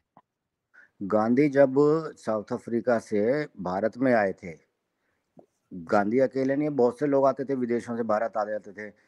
गांधी के साथ ऐसा क्या हुआ कि एकदम से उसको हीरो बना दिया गया? इसके पीछे पूरा एक ग्रुप रहा था। और कांग्रेस तो तुम्हें पता ही है कि एओ ह्यूम ने ही बनाई थी। उसके पहले जो अध्यक्ष 5 थे वो सारे अंग्रेज थे। वो जी धीरे धीरे उसमें ये कांग्रेस के अंदर हिंदुओं को लाया गया।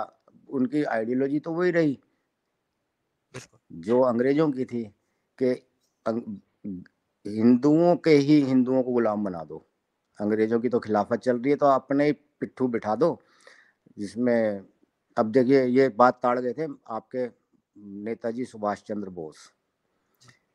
इसीलिए उन्होंने कांग्रेस को छोड़ दिया था बिल्कुल। और अलग ढंग से चले थे उन्होंने, वो उनके अहिंसावादी सिद्धांतों से सहमत नहीं थे। और जब एक और नैरेटिव जो हमारे देश में चलता है कि गांधी जी की वजह से, या कांग्रेसी भी चिल्लाते हैं कि हमने आज़ादी की लड़ाई लड़ी और हमारी वजह से आज़ादी मिली है। मैंने कांग्रेसियों से, मैंने अपनी पोस्ट किया था एक कि 5 ऐसे कांग्रेसियों के नाम बता दीजिए जिनको आज़ादी की लड़ाई के कारण फांसी दी गई हो। 5 कांग्रेसी नहीं मिलेंगे आपको जी। जहाँ अंग्रेजों ने उनको फांसी मुझे तो दी है। एक भी नहीं पता। नहीं है, इसी बिल्कुल नहीं है। तो वही ना, आज़ादी की अगर आप देखोगे तो जिस समय यूएनओ का गठन हो रहा था ना, तो मैं समझता हूँ कि जितनी कॉलोनीज थी ब्रिटेन की, उन सबकी आज़ादी में महत्वपूर्ण भूमिका निभाई थी स्टालिन ने। उसने ये शर्त रखी थी कि यूएनओ का गठन तब तक सार्थक नहीं होगा जब तक कि कॉलोनीज फ्री नहीं होती हैं। तब मजबूरन बाकी सारी कॉलोनी फ्री करनी पड़ी, परंतु भारत के साथ नेहरू की वजह से छल हो गया। उन्होंने यहाँ पर बहुत इजीली भारत आज़ाद हो जाता, पर ये टालते जा रहे थे कि नहीं नहीं अभी भारत आज़ादी के लायक नहीं है, बहुत ये गड़बड़ हो जाएगी, या हिंदू मुसलमान का ये हो जाएगा, क्योंकि किस तरह से संभालेंगे। नेहरू शायद समझ नहीं रह पा रहे थे कि मैं कैसे संभालूंगा इसको। मुझे आपको अभी अजीब लगेगा, आप एक पोल करा लीजिए। मैं कौन समझती हूँ नेहरू जो था ना वो खाली एक ड्रीमर था, वो वास्तविकता से बहुत दूर था और सेल्फिश भी देश था।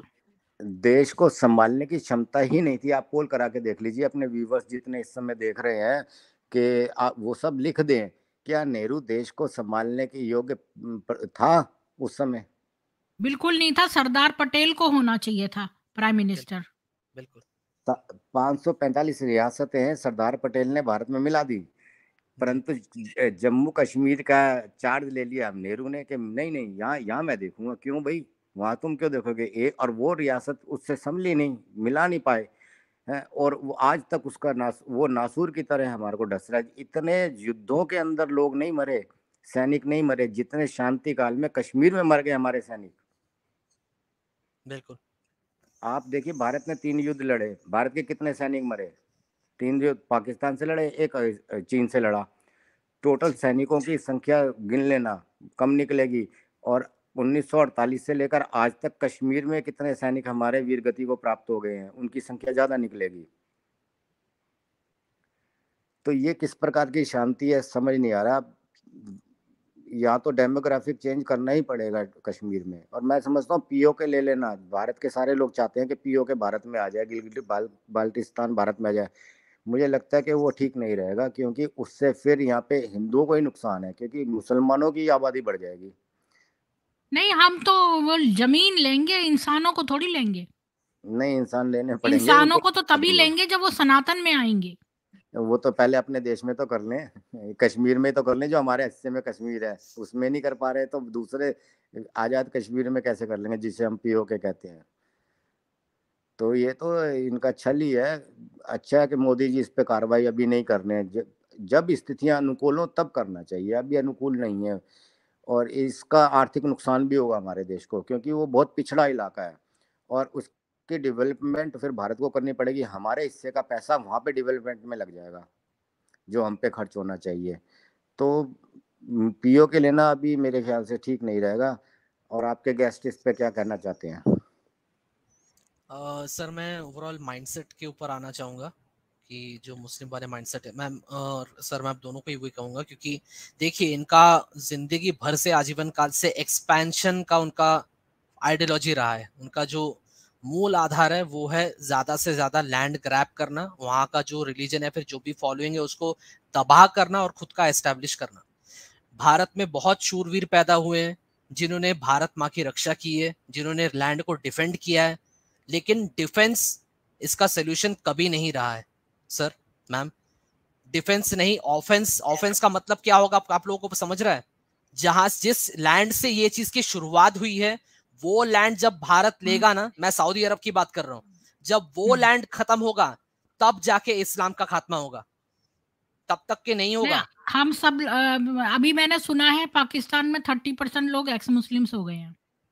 जी रुपेश जी, आपका बहुत स्वागत है। आप भी अपने विचार व्यक्त करिए, अनम्यूट होकर बोलिए। रुपेश जी। जय श्री राम, हर हर महादेव। आवाज क्लियर आ रहा है? जी जी आ रही है। मैं यही बोला था दादा। नमस्कार दादा। नमस्कार। आपका कैसे हो? हाँ, मैं তো ठीक हूँ। আমি আমি বাঙালি জানি, আমি বাঙালি না, ঠিক আছে? ওকে ওকে। তা আমি তো ওখানে ছোটবেলা থেকে রয়েছি, আমি যা দেখছি, যাই হোক একটু হিন্দিতে কথা বলতে হবে যাতে हाँ সবাই যাতে বুঝতে পারো, ঠিক আছে? हाँ हाँ हाँ हाँ।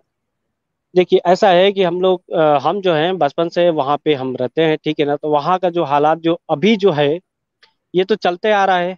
बंगाली जो है सिर्फ बंगाली जानने बोलने से ही वो लोग ज्यादा गर्व करते हैं।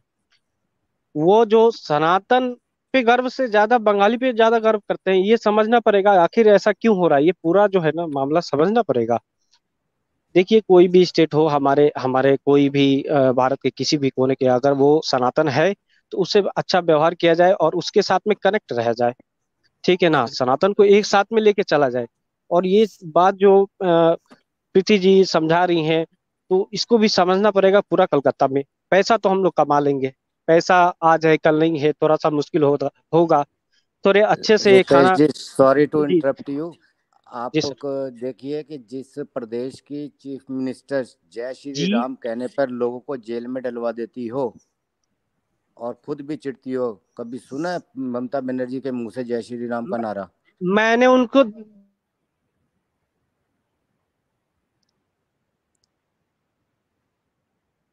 बल्कि मैंने तो आज की न्यूज में देखा था कि ममता बनर्जी ने किसी को कितने साल से एक प्रोफेसर को जेल में डाल दिया था, वो अब रिहा हुआ है।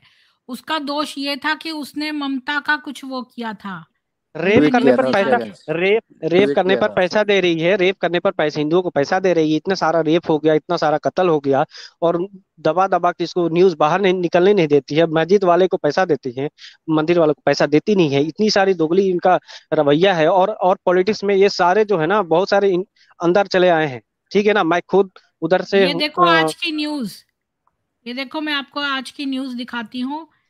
11 साल के बाद बरी हुए बंगाल के प्रोफेसर, उनका गुनाह था कि सीएम ममता बनर्जी का कार्टून ईमेल किया था। बताया वो कोर्ट के 72 चक्कर लगाने पड़ेंगे, बदला लेना चाहती थी राज्य वो वो सरकार। वो बनर्जी ममता बनर्जी हो ही नहीं सकती। वो एकदम नाम का एकदम पूरा वो रावण जैसा है ना, एकदम नाम वो पंडित का भेष धरे, वो वही है एकदम। वो छोड़ दीजिए मैडम जी, वो ये सॉरी प्रीति अंबिकेश जी। महापात्रा को 11 साल से इसने कर रखा था, कार्टून शेयर किया इसने ममता का। तो ममता कौन सी पैगंबर है जो इसको जो है जेल में डाल दिया इसने।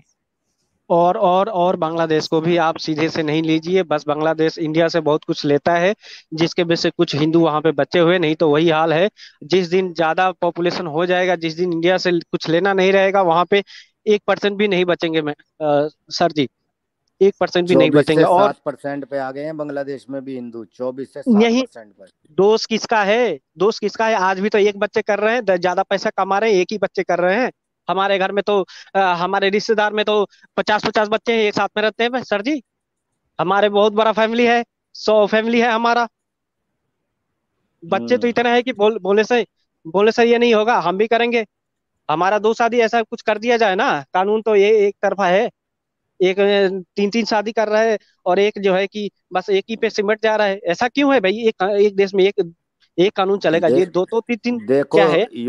यूनिफॉर्म सिविल कोड अगर आ गया तो देखो उससे थोड़ी बहुत उम्मीद है कि सर जी, डेमोग्राफिक चेंज पे कुछ असर नहीं है सर, पड़ेगा। सर नहीं जी, सर जी, सर जी, सर जी, आप कोर्ट और कानून लेके चलिए, ठीक है ना? अगर अगर यहाँ का सनातन आदमी अगर नहीं समझेगा ना, जैसे कि बंगाल के आदमी अभी नहीं समझ रहे हैं, आज भी जो है कि मतलब वही सिर्फ बंगाली बंगाली बंगाली करते जा रहे हैं। अगर नहीं समझेंगे तो बस सामने जो हाल है, पैसा तो रहेगा, वो पैसा भी नहीं बचेगा, घर भी नहीं बचेगा, सीधी सी बात है। बिल्कुल।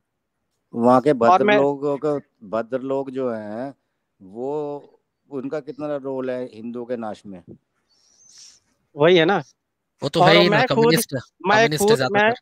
मैं खुद देखा हूँ कितनी सारी लड़कियां हैं जो कि बंगाली हिंदू लोग जल्दी से शादी नहीं करते हैं, और बहुत सारे हिंदू जो कि लड़की है जो कि 20 साल 22 साल में जो कि पैसे के अभाव में दूसरे की इधर वो लोग चली जाती हैं। हम खुद देखा है, 3-4 ऐसा शादी है, हम खुद आंखों से देखा है।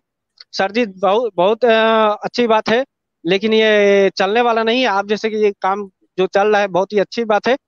और ये बांग्लादेश का जो हाल है ना, वो सिर्फ बांग्लादेश की नहीं है, वो पूरा पश्चिम बंगाल का, पूरा इंडिया को ऐसा बदलने का चक्कर है। तो मैं अभी भी वही कहना आदमी अगर, चाहता था।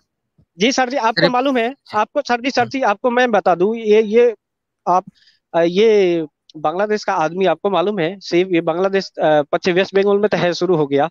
अब वेस्ट बंगाल से कहाँ जा रहे हैं? सब झारखंड जा बाहर रहे हैं, निकल झारखंड से गए जी। सर जी बंगाल में कितने सारे पहुंच गए हैं आपको नहीं मालूम? ये बिहार में आपको नहीं मालूम है? मालूम जितने है सर। छोटे छोटे बिजनेस, जी। ये सब कहाँ से, ये सब पॉलिटिक्स वाले लोग भी ऐसे हैं हमारे, अभी इधर अभी नहीं समझ रहे, लेकिन समझ जाएंगे। अभी आप हम भी आप विश्वास नहीं जाएंगे तो करेंगे ठुकाई सर, करेंगे ना। मैं आपको बता रहा हूँ, मैं इसी साल मेरे माता के कुछ ट्रीटमेंट के लिए मैं मद्रास गया था। मद्रास में वही लुंगी वाले बंगाली भरे हुए हैं, मैंने खुद ने देखा है। मद्रास तक के पहुंच गए वो लोग, केरल तक के पहुंच गए हैं वो लोग।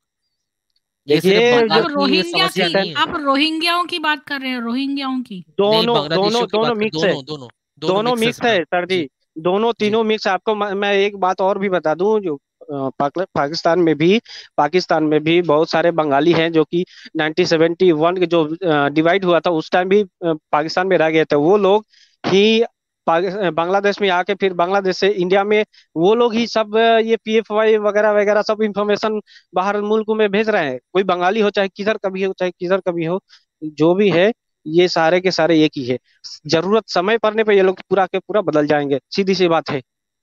ओम हाँ जी, एक ही है। एक बात बताइए कि जैसे म्यांमार में बौद्ध भिक्षु विराथू ने एक लीड किया था एक मूवमेंट, क्या भारत में आप देखते हैं कि कोई सनातनी सन्यासी या साधु ऐसा कुछ खड़ा हो सकता है? किसी को देखते नहीं हैं यति आप करा हो ऐसे? सकता, हम करा हो सकते हैं ना, यति हम करा हो नरसिंहानंदगिरी सकते जी हैं ना, महाराज। हम मैं करा हो उनको सकते फॉलो हैं करता हूँ। जरूर। नहीं नहीं नहीं, यति मैंने ओम एक सवाल यति ओम जी से नरसिंहानंद ओम किया जी है। महाराज को आपका एक फॉलो जना करना स्वागत है। बोलिए, चाहिए।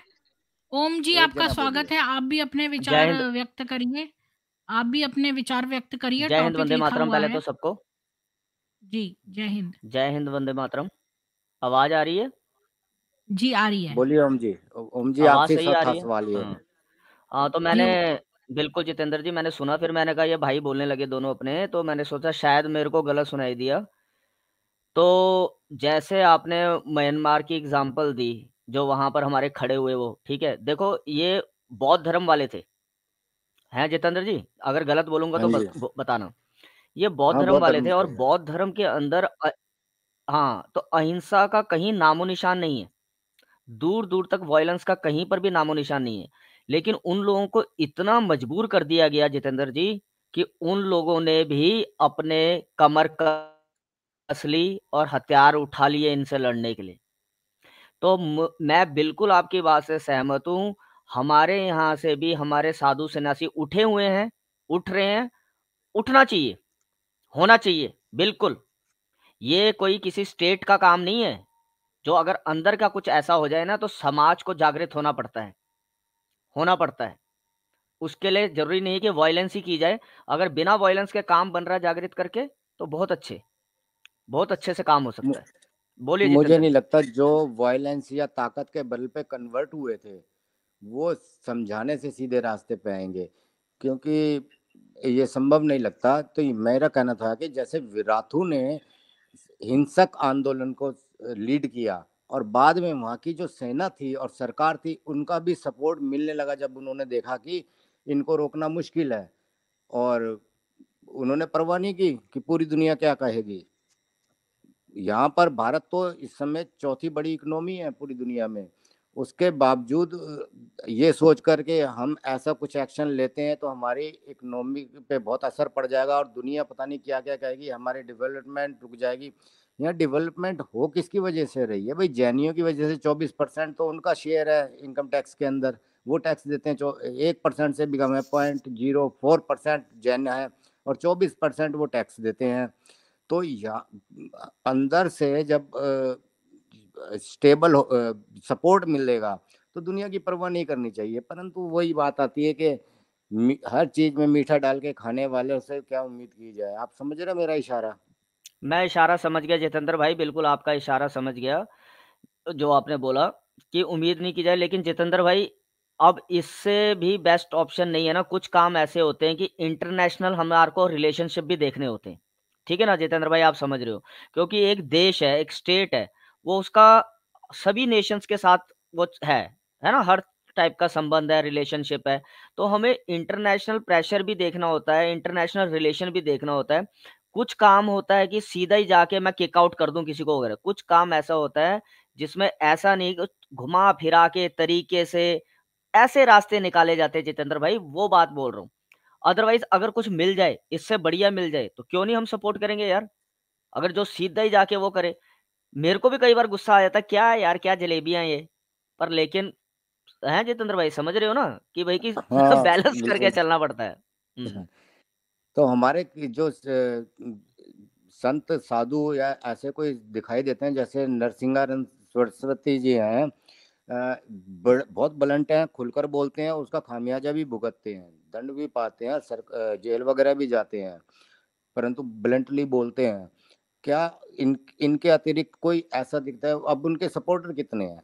क्या ऐसा है कोई जो अपने पीछे 5-10 करोड़ लोगों की ऐसी भीड़ जुटा ले, जो ऐसे जो उनके एक इशारे पर, जैसे डायरेक्ट एक्शन बंगाल में हुआ था, उस वैसा ही कुछ या कश्मीर में हुआ था, उसका रिवर्स कुछ हो सकता हो? जितेंद्र भाई, जिन स्वामी जी का आपने नाम लिया, उन्हीं के एक है, उनके साथी जो जितेंद्रानंद। भी आप बोलो। हाँ, तो उनके साथ मैं जुड़ता रहता हूँ वहां पर, तो आपको पता मैं भी ही है। कई बार जुड़ा हूँ उनके साथ। हाँ हाँ हाँ हाँ हाँ, आप तो आते हो, हाँ ठीक है। तो देखो हो रहा है काम, देखो अलग अलग तरीके हैं सबके काम करने के, लेकिन काम होना चाहिए। किस तरीके से हो, हमारे यहाँ पर वो नहीं है। हमारा तो ये मानना है, आपको पता है सनातनियों का ये मानना है कि लक्ष्य एक है, हमारा परमात्मा एक है, ईश्वर एक है, लेकिन उसको पाने के तरीके अलग अलग हो सकते हैं, रास्ते माध्यम अलग अलग हो सकते हैं। तो चलो हो रहा है काम, होएगा, और आप भी उस लोग तरह की जुड़े तो सोच बहुत वाले अच्छी हैं, बात है। उस तरह की हम्म। सोच वाले हैं, सहज पके सो मीठा होए। बिल्कुल बिल्कुल। और जहां पर मेरे को राक्षस प्रवृत्ति के मिलते जितेंद्र भाई, तो आपने तो मेरे को देखा हुआ है, तो फिर मैं वहां पर राक्षस प्रवृत्ति वालों से डबल राक्षस प्रवृत्ति का भी बनना जानता हूँ। पर जहां पर अच्छे से बात हो रही है, तो कुछ काम अच्छे से हो सकते हैं, तो फिर अच्छे से करेंगे। प्रीति जी, आप हाँ, किसी और को भी लीजिए, मैं एग्जिट करता हूँ, बैटरी लो हो रही है, मैं दोबारा जुड़ूंगा अगर लंबी स्ट्रीम रही तो। ठीक है भाई, जुड़िएगा जरूर। मैं आपकी आवाज वनातु जी, नहीं आ रही। आपका बहुत स्वागत है, अनम्यूट होकर बोलिए। मैम जी, नमस्कार, सभी को मेरा प्रणाम। जय श्री राम। जय श्री राम, हर हर महादेव। मैम, बहुत अच्छा आपने आज विषय लिया, धर्मो रक्षति हर रक्षित हर का महादेव। दर्दनाक।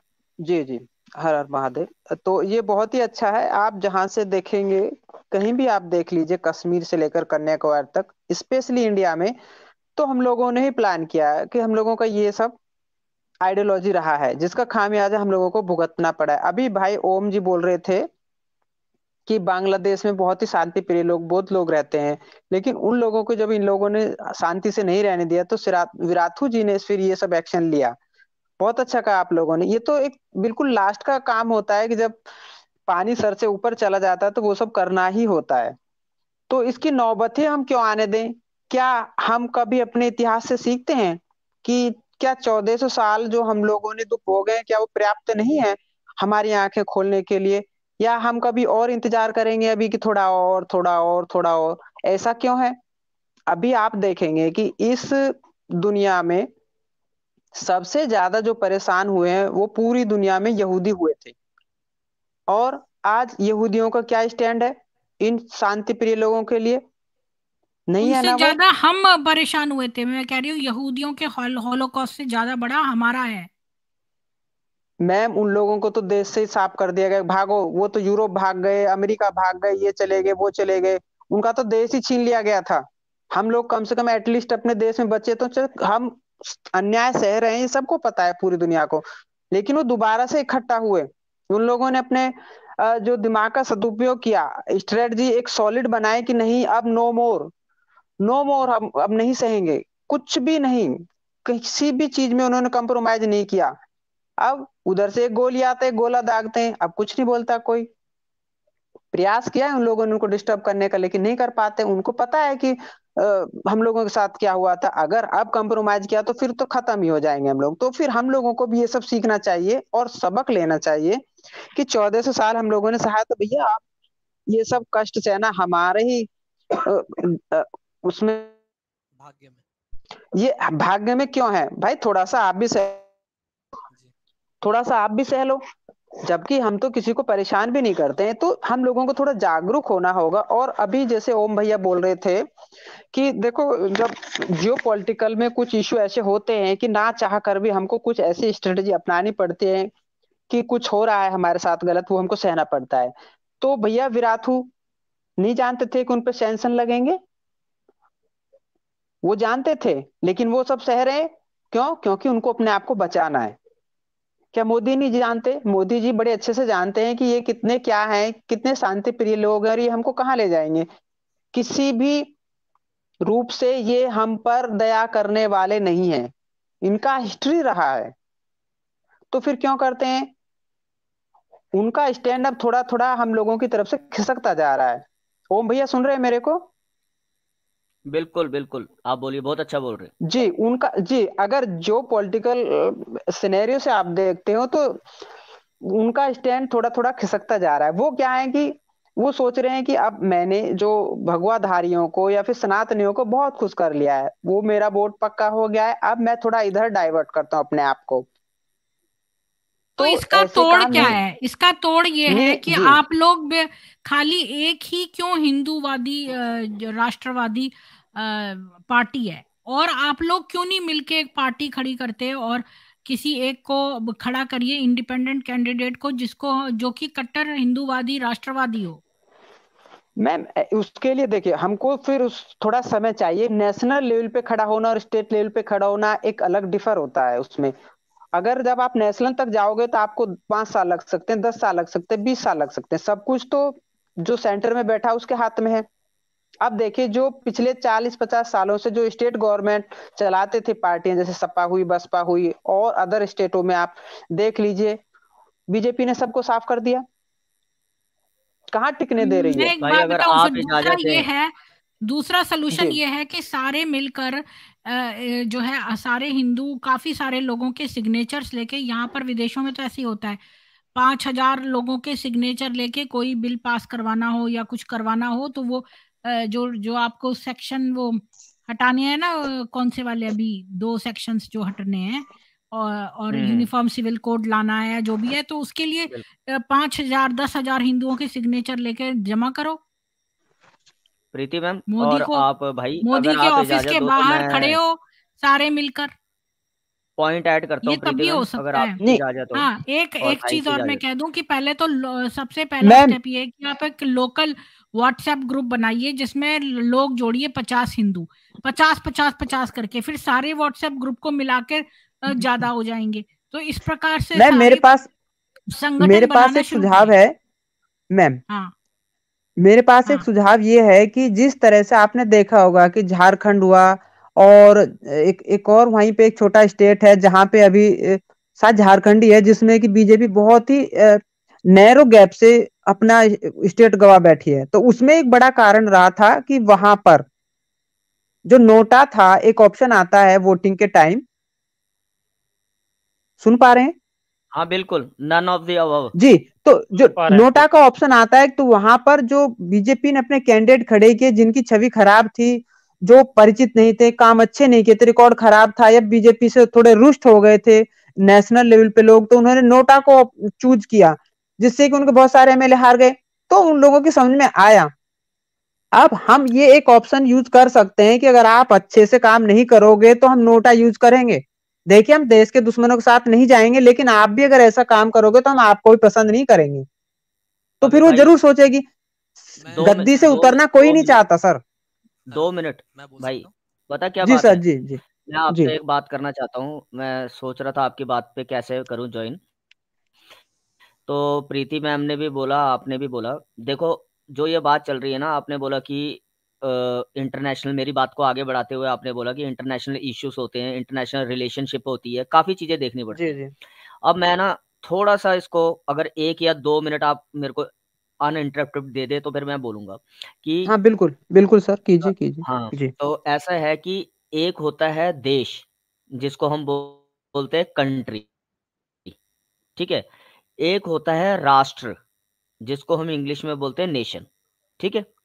हमको सबसे पहले ये डिफरेंस समझना पड़ेगा कि कंट्री में और नेशन में क्या डिफरेंस होता है, देश में और राष्ट्र में क्या फर्क होता है, क्या अंतर होता है। एक जो देश होता है उसकी एक भौगोलिक सीमा होती है, यानी कि ज्योग्राफिकल बाउंड्री, यहां से यहां तक फैला हुआ है देश। उसके लिए, उसको चलाने के लिए एक गवर्नमेंट होती है, सरकार जिसको हम बोलते हैं, प्रशासन होता है, पुलिस होती है, आर्मी होती है उसकी रक्षा के लिए, इंटरनल सिक्योरिटी के लिए और बॉर्डर सिक्योरिटी के लिए, एक्सटर्नल उसके लिए। लेकिन जो राष्ट्र होता है भाई मेरे, और जो भी हमारे श्रोतागण सुन रहे हैं, राष्ट्र किसी सीमा में बसा हुआ होता है, हृदय में बसा हुआ होता है, जिसका एक कल्चर होता है, मल्टीपल भाषाएं हो सकती है, उनकी पूजा पद्धति हो सकती है, और वो देश कटने के बाद भी वो हमारे राष्ट्र का हिस्सा होता है। ये नहीं कि इंडिया और पाकिस्तान बढ़ गए, बांग्लादेश अलग हो गया, अफगानिस्तान अलग हो गया, अखंड भारत से इंडोनेशिया अलग हो गया, ऐसा नहीं होता। राष्ट्र हमारे दिलों में बसता है, उसकी कोई सीमा नहीं होती, उसकी कोई बाउंड्री नहीं होती राष्ट्र की, नेशन की। ये हमको सबसे पहले समझना पड़ेगा, नेशन और कंट्री में फर्क। कंट्री को बचाने का काम जो कर रहे हैं वो है, लेकिन नेशन, राष्ट्र को कोई सरकार, कोई गवर्नमेंट, कोई सेना, कोई पुलिस नहीं, उसको वहां के रहने वाले उस राष्ट्र के जो नागरिक हैं वो लोग जीवित रखते हैं, वो लोग उसकी सुरक्षा करते हैं। तो सबसे पहले हमको ये समझना पड़ेगा कि भाई नेशन अलग है, कंट्री अलग है। कंट्री के लिए आपके पास आर्मी है, पुलिस है, कोर्ट है, सुप्रीम कोर्ट है, सब कुछ है, प्रशासन, गवर्नमेंट, सब कुछ है। राष्ट्र उससे नहीं होता। राष्ट्र वहां के रहने वाले राष्ट्र के नागरिकों से होता, वहां रहने वाले बसने वाले लोगों से होता है। आपको क्या लग रहा है, पाकिस्तान अलग हो गया तो वो हमारा राष्ट्र नहीं है? वो हमारे राष्ट्र का हिस्सा है। बांग्लादेश देखिए हमारे राष्ट्र ओम का जी, हिस्सा है। हम जारगन्स हेलो में नहीं पढ़ते, हम हेलो जारगन्स में नहीं पढ़ते। ये हिंदू राष्ट्र है हमारा, नेशन है। वो उम्मा में विश्वास करते हैं, वो राष्ट्र या देश में विश्वास नहीं करते, वो उम्मा में जी यानी यूनिवर्सल ब्रदरहुड में विश्वास करते हैं। बिल्कुल और बिल्कुल हमारे बिल्कुल तो हमें भी बाउंड्री यूनिवर्सल कॉन्सेप्ट नहीं है उनके पास जी सनातनी ब्रदरहुड और राष्ट्र और देश से कोई मतलब नहीं है। हम जो है वो पाकिस्तान हमारा राष्ट्र नहीं है, क्योंकि हमारा जो बंटवारा हो गया था तो उनको वो हिस्से में दे दिया था, रिलीजन के बेसिस पे डिवीजन हुआ था। तो ये हिस्सा जो है ये इंडिया का, ये हिंदुओं का हिस्सा है, जिसमें कि पाकिस्तान जो मुसलमान हैं वो हमारे हिस्से में गलत रह रहे हैं, हाँ क्योंकि बिल्कुल वो सही। उन्होंने अपना हिस्सा भी ले लिया और हमारे हिस्से में भी रह रहे हैं। ये तो वही बात हो गई कि केक का आधा हिस्सा भी ले लिया और हमारे हिस्से में भी शेयर लगा रहे हैं। तो मैं भी यही बिल्कुल बोल सही रहा हूँ, कह रही है मैम, बिल्कुल सही, हाँ, बिल्कुल या तो तो होना ही इसलिए ऐसा ही चाहिए जो हुआ था। है है हमारे साथ, ये बहुत बड़ा अब धोखा है। हाँ, और इसलिए जो है उसका समाधान यही है कि इनको बोलो कि भाई ये लोग घर वापसी करें, या फिर जो है इनको वन वे टिकट दो कि ये अपने मनपसंद इस्लामी देशों में प्रस्थान करें। जी हाँ, बिल्कुल, स्थान विशेष आपने में चले बहुत जाए हम। सही बोला मैम जी। जी हेलो अभी मैं ट्रुथ रिवील्ड जी, आप हिंदू है, मुस्लिम है, एक्स मुस्लिम है?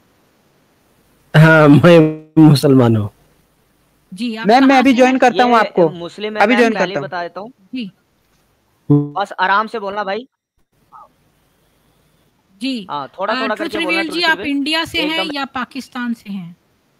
हाँ, मैं हिंदुस्तानी हूँ। जी जी, बोलिए।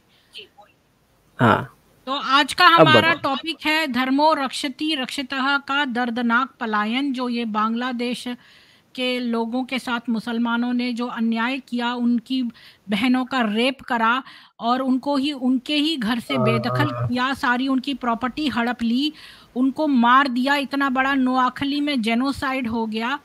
लाखों लड़कियों का, हिंदू लड़कियों का रेप और असंख्य लाखों लोग जो है उनका कत्लेआम हुआ। उसके बारे में आपको क्या कहना है? ओके मैडम, देखिए मैं ये कहता हूँ, देखो जहाँ कहीं भी राइट्स होते हैं, जिस तरह से हमें नहीं, ये मुजफ्फरनगर राइट नहीं हुआ, थे, सॉरी, जिस तरह से राइट्स नहीं थे गुजरात ये। हुआ। सॉरी मैडम ठहरिए ठहरिए ठहरिए, 1 minute, let me stop you. 1 Let me minute, stop you for 1 minute. using the wrong word. It is not riot, it was genocide. Right होता है जब दो मेरा तरफ से लड़ाई ओके होती है, ओके तो जिस इट तरह वाज से नॉट गुजरात का जेनोसाइड फ्रॉम हुआ, two sides. Yes Kashmir genocide हुआ, जिस तरह से जेनोसाइड कश्मीर में हुआ, जम्मू में हुआ, जिस तरह से गुजरात में हुआ, मुजफ्फर में हुआ, और साथ ही साथ ये दिल्ली का मैसेकर हुआ, इसी से ये सब कुछ ऐसा होता रहता है मैडम। ये जो भी करता है पॉलिटिकल वाले करते रहते हैं, क्योंकि पॉलिटिकल गेन के लिए नहीं, ये है, पॉलिटिकल वाले नहीं ये करते हर हैं। जगह ये जो होते हैं, कुरान ये ये जो कुरान और हदीस को पढ़ते हैं ये वो ये करते हर हैं, जगह क्योंकि करते हैं, सुनिए सुनिए, करता है, क्योंकि हिंदू उनकी भी करता है, किताबों में नहीं हिंदू नहीं भी ये करता आपने है। यहाँ पर फिर मैं आप आपको हिंदू स्टॉप कुछ नहीं करूंगी। करता है, आपकी किताब में है, सॉरी मैं हिंदू आपको फिर कभी से कुछ नहीं स्टॉप करता है। करूंगी। एक मिनट, सब लोग चुप हो जाइए, मैं आपको फिर से स्टॉप करूंगी ट्रुथ रिवील, क्योंकि आप यहाँ कह रहे हैं कि पॉलिटिकली इंस्पायर्ड लोग ऐसा करते हैं, जो कि गलत है।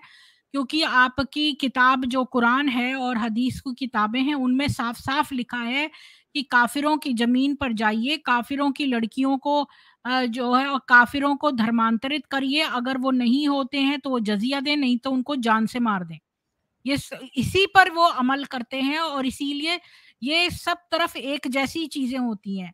अगर ये पॉलिटिकली इंस्पायर्ड होता तो सबके ये एक जैसे व्यवहार, इतने सारी जगहों पर एक जैसा व्यवहार नहीं होता। ये सारा व्यवहार जो है वो डिट्टो कुरान और हदीसों से लिया गया है। That is why it is similar in all the places. And Preeti ma'am, before you add him, मैं इन भाई के लिए बारे में बोलना चाह रहा हूँ। मैंने पहले ही बोल दिया, ट्रुथ रिवील भाई मैं म्यूट लगा के रखूंगा, लेकिन मैंने आपको कल भी एक चैनल पे बोला और मल्टीपल जगह पे बोला कि आप है ना अपनी बात बोल के रुका कीजिए, बस इतना बोल रहा हूँ, रिक्वेस्ट कर रहा हूँ आपसे। हाँ जी बोलिए आप। ओम, ये चैनल तेरा नहीं है, तेरा पाऊंगा तब वहां पे ऐसे ही बात करूंगा, वहां पे ऐसे ही बोलूंगा। तमीज से बात करो, सब किसी का चैनल है, तमीज से बात करो। तुम यहाँ पर हो, एक मिनट, तुम यहाँ पर चुप सब हो, लोग चुप हो जाइए। मैडम से बात करने दो मुझे, ट्रुथ रिवील आप लोग यहाँ पर बात मत करो। हाँ हाँ, लेकिन मैडम से बात आपने करने जो दो ये गलत मुझे। बोला ना कि पॉलिटिकल इंस्पायर्ड है, वो बात गलत हाँ, है, क्योंकि ये सब आपको साबित सेम करनी होगी बिहेवियर कि है। आपको अगर ये साबित करो। पॉलिटिकल इंस्पायर्ड होता तो डिफरेंट होता, विच इज नॉट ट्रू, क्योंकि सबका व्यवहार एक जैसा है और वो कुरान और हदीसों में मिलता है। दैट इज वाई ये सारा जो अत्याचार है और दहशतगर्दी है, ये सारा कुरान और हदीस से अथर्ववेद में भी है, अथर्ववेद में है, भगवत गीता में सॉरी, है, अगर है महाभारत, तो आप लेकर आइए ना, रेफरेंस लेकर आइए। महाभारत। नहीं, I am removing you because you are trying to take revenge by speaking nonsense. अगर आपकी बात में कोई सच्चाई है कि अथर्ववेदा में या भगवत गीता में लिखा है तो लेकर आइए रेफरेंस। यहाँ पर मेरा ये चैनल अभी ऑन है तो मैं आपको वापस ले लूंगी। मेरे को यहाँ प्राइवेट चैट में लिखिए कि रेफरेंस दे रहे हैं आप। अगर आप यहाँ पर मेरे को प्राइवेट चैट में रेफरेंस लिख के दीजिए, then I will read the reference and we will find out if it is coming from Sanatan Dharma. अगर ये अत्याचार सनातन धर्म से निकला है तो सनातन धर्मियों को अटैक करना चाहिए मुसलमानों पे। यहाँ पर तो मुसलमान अटैक कर रहे हैं, हर जगह मुसलमान अटैक कर रहे हैं। तो अगर ये अथर्ववेद में दिया होता या भगवत गीता में तो सनातनी को अटैक करना चाहिए। तो आपकी बात जो है वो अनरीजनेबल एंड फॉल्स है। आप झूठ मत बोलिए। जो चीज गलत है उसको गलत ही कहना चाहिए और जो चीज सही है वो then please come and prove it, which is very stupid of you to say that, because सारी जगह पे attacks are being done by Muslims. If anything wrong was written in Sanatan books, then they would have attacked. But none of the Sanatanis are attacking. It's only the Muslims who are attacking. So it has been also found from the Quran and Hadith that I have shown references from several of my streams that all this terrorizing verses are coming from Quran and Hadith. And the manner in which and the modus operandi in which all these Muslims are acting is also coming from Quran and Hadith. Quran is a violent book with 179 verses of violence, and Hadith is a pornographic book, and both these books should be banned. And if you have anything to say against the Sanatanis, bring the reference. And also it can be proved practically, because none of the Hindus are attacking others, so it means that none of the Sanatani books are wrong, because none of the Sanatanis are attacking the Muslims. It's only the Muslims who are attacking everywhere in the world. Okay, वनांदु जी आपका स्वागत है, बोलिए। जी ma'am, बहुत अच्छे से explain किया है और बिल्कुल सही सही बातें रखी हैं। आपने बिल्कुल सही कहा कि दुनिया का कोई भी एक ऐसा कोना आप बता दीजिए कि जहाँ पे सनातनी जाके कहीं अटैक करता है या कोई और अटैक करता है इनके अलावा। ये तो अपने ही देश में आप देखिए, जहाँ इनके अपने इस्लामिक राष्ट्र है, वहीं पर इनके झगड़े आपस में होते रहते हैं। शिया सुन्नी को मुस्लिम नहीं मानता, उनमें झगड़ा रहता है। जहां मौका मिलता काट देते हैं। अहमदिया को नहीं मानते, ओके बरेलवी को नहीं आप मानते। दलित तो को फिर मार देते हो, आप दलित को मार देते हो, ब्राह्मण क्षत्रिय को मार देता है। धर्म आए तो आप क्यों बोलिएगा क्यों प्लीज। क्षत्रिय को मार देता है ना? ये देखो ब्राह्मण को क्यों मार कितना देता बड़ा है? जेनोसाइड हुआ है। ब्राह्मण को अभी मारने देखो वाला कौन था? ट्रुथ रिवील कल ही मार दिया है, कल ही मार दिया ये छोटा सा दलित बच्चे को। आप ये ब्राह्मण हमारे सुनिए, संस्कार ये हमको Truth Revealed- परमिशन नहीं देते कि हम गलत बोले। जी मैम मैं इनसे बात करना जी चाहूंगा। मैं एक मैम। बात और इसको बोलना चाहती हूँ। Truth revealed, you are wrong here again. You are saying that Indians kill Dalits, whereas Dalits were taken by Muslims and their women. First of all, Dalits were asked to do the shit work. They were asked to lift potties of Muslims. They were not given any good jobs. Secondly, they were not given any nationality status. Even when they were living in Kashmir, they were not given any nationality status and they were asked to lift potties. उनसे टट्टियां उठवाई गई। इसके अलावा जो दलितों के घर में शादियां होती थी तो उनकी बहुओं जो नई आती थी उनको बोलते थे मुसलमान की पहले ये हमारे घर में आएंगी फिर अपने ससुराल जाएंगी। इसके बाद वो जो दलित सुअर पालते थे वो उन्होंने ये सोचा कि ये हमारी जो नई बहू है उसके साथ रेप करे, इससे पहले उन्होंने उसके पैर जो हैं वो सुअर के खून में भिगा के बोले कि ये हमारे यहाँ कस्टम है कि हमारे यहाँ जो लड़कियां हैं नई शादियां हुई वो सुअर के खून में महावर लगाकर उन्हीं खून भरे पैरों से जाती है अपने ससुराल, तब जाकर वो बेचारी बच पाई। नहीं तो तुम्हारे मुसलमानों ने उन सबका रेप करने के लिए ये नई चाल लगाई थी जो दलितों ने अपनी अकलमंदी और सूझबूझ की वजह से काट दी। हमारे यहाँ भारत में अनेक मंदिर हैं जिनके पुजारी दलित हैं, जिनके पुजारी शूद्र हैं, जिनके जो मंदिर के पुजारी हैं स्वयं। इसके अलावा हमारी पुस्तकों में श्री राम ने शूद्रों के हाथों से बेर खाए, उनके झूठे बेर। हम तक किसी की झूठी चीज नहीं खाते चाहे वो किसी भी कुल का हो, लेकिन उन्होंने जो ईश्वर थे उन्होंने उसके मुंह के झूठे बेर खाए। हमारे यहाँ जितनी रिस्पेक्ट करी जाती है वहां मुसलमानों में नहीं करी जाती। मुसलमानों में तो ये भी लिखा है कि जो काफिर अल्लाह को भी बहुत प्यार करेगा वो भी जहन्नुम जाएगा।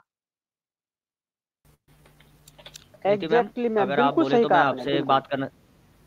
देखो मेरा भाई एक मिनट रुक जाओ। ओम जी, क्या ओम जी बोलिए। हाँ मैं 1 मिनट के लिए बोलूंगा। ट्रुथ रिवील भाई, प्रीति मैम। ओके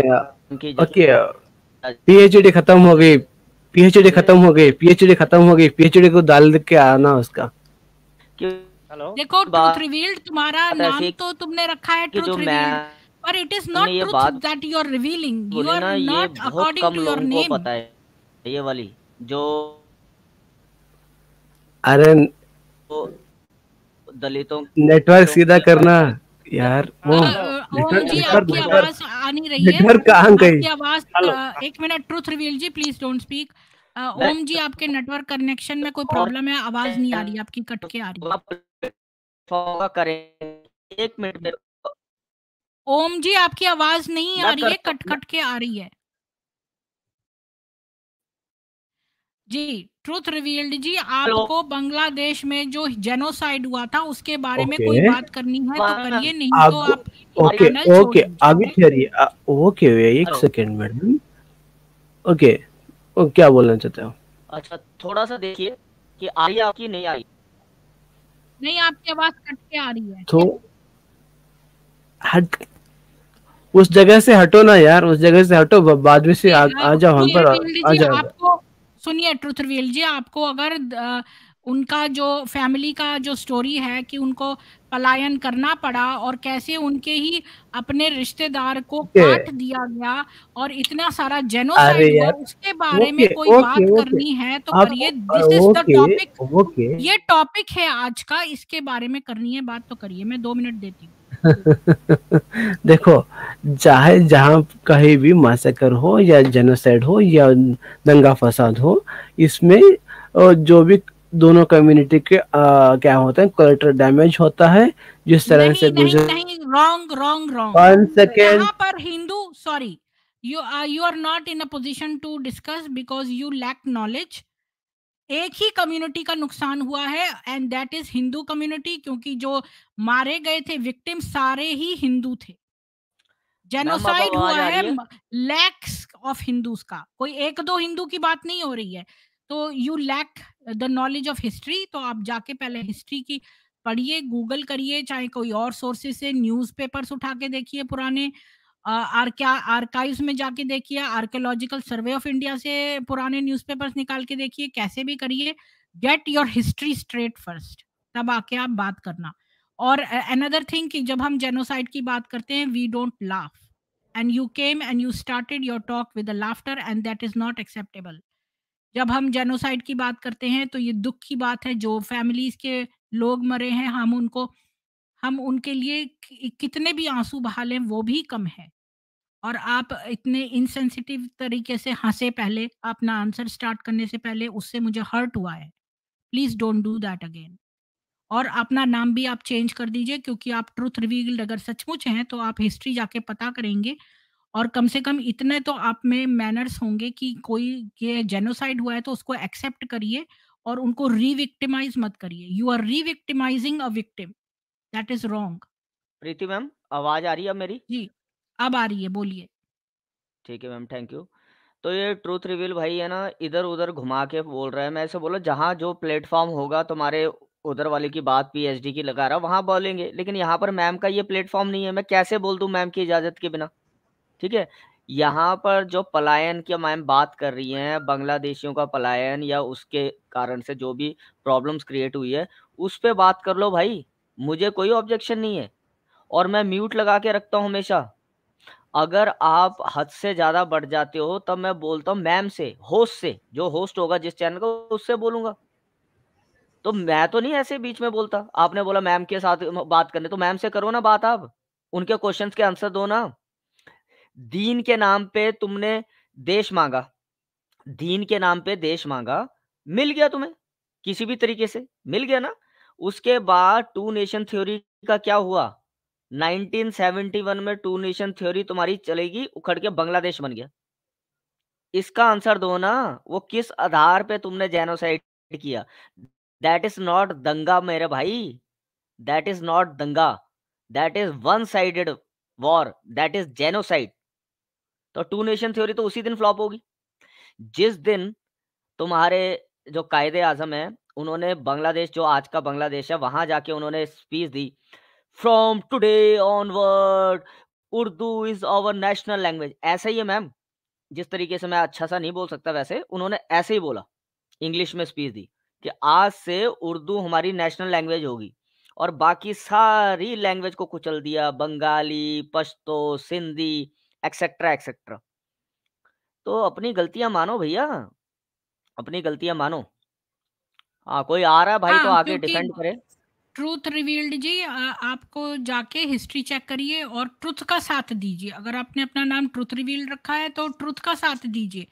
आप एक कम्युनिटी का साथ दे रहे हैं against another community for no reason, जबकि आपको ट्रुथ के साथ साथ देना होगा।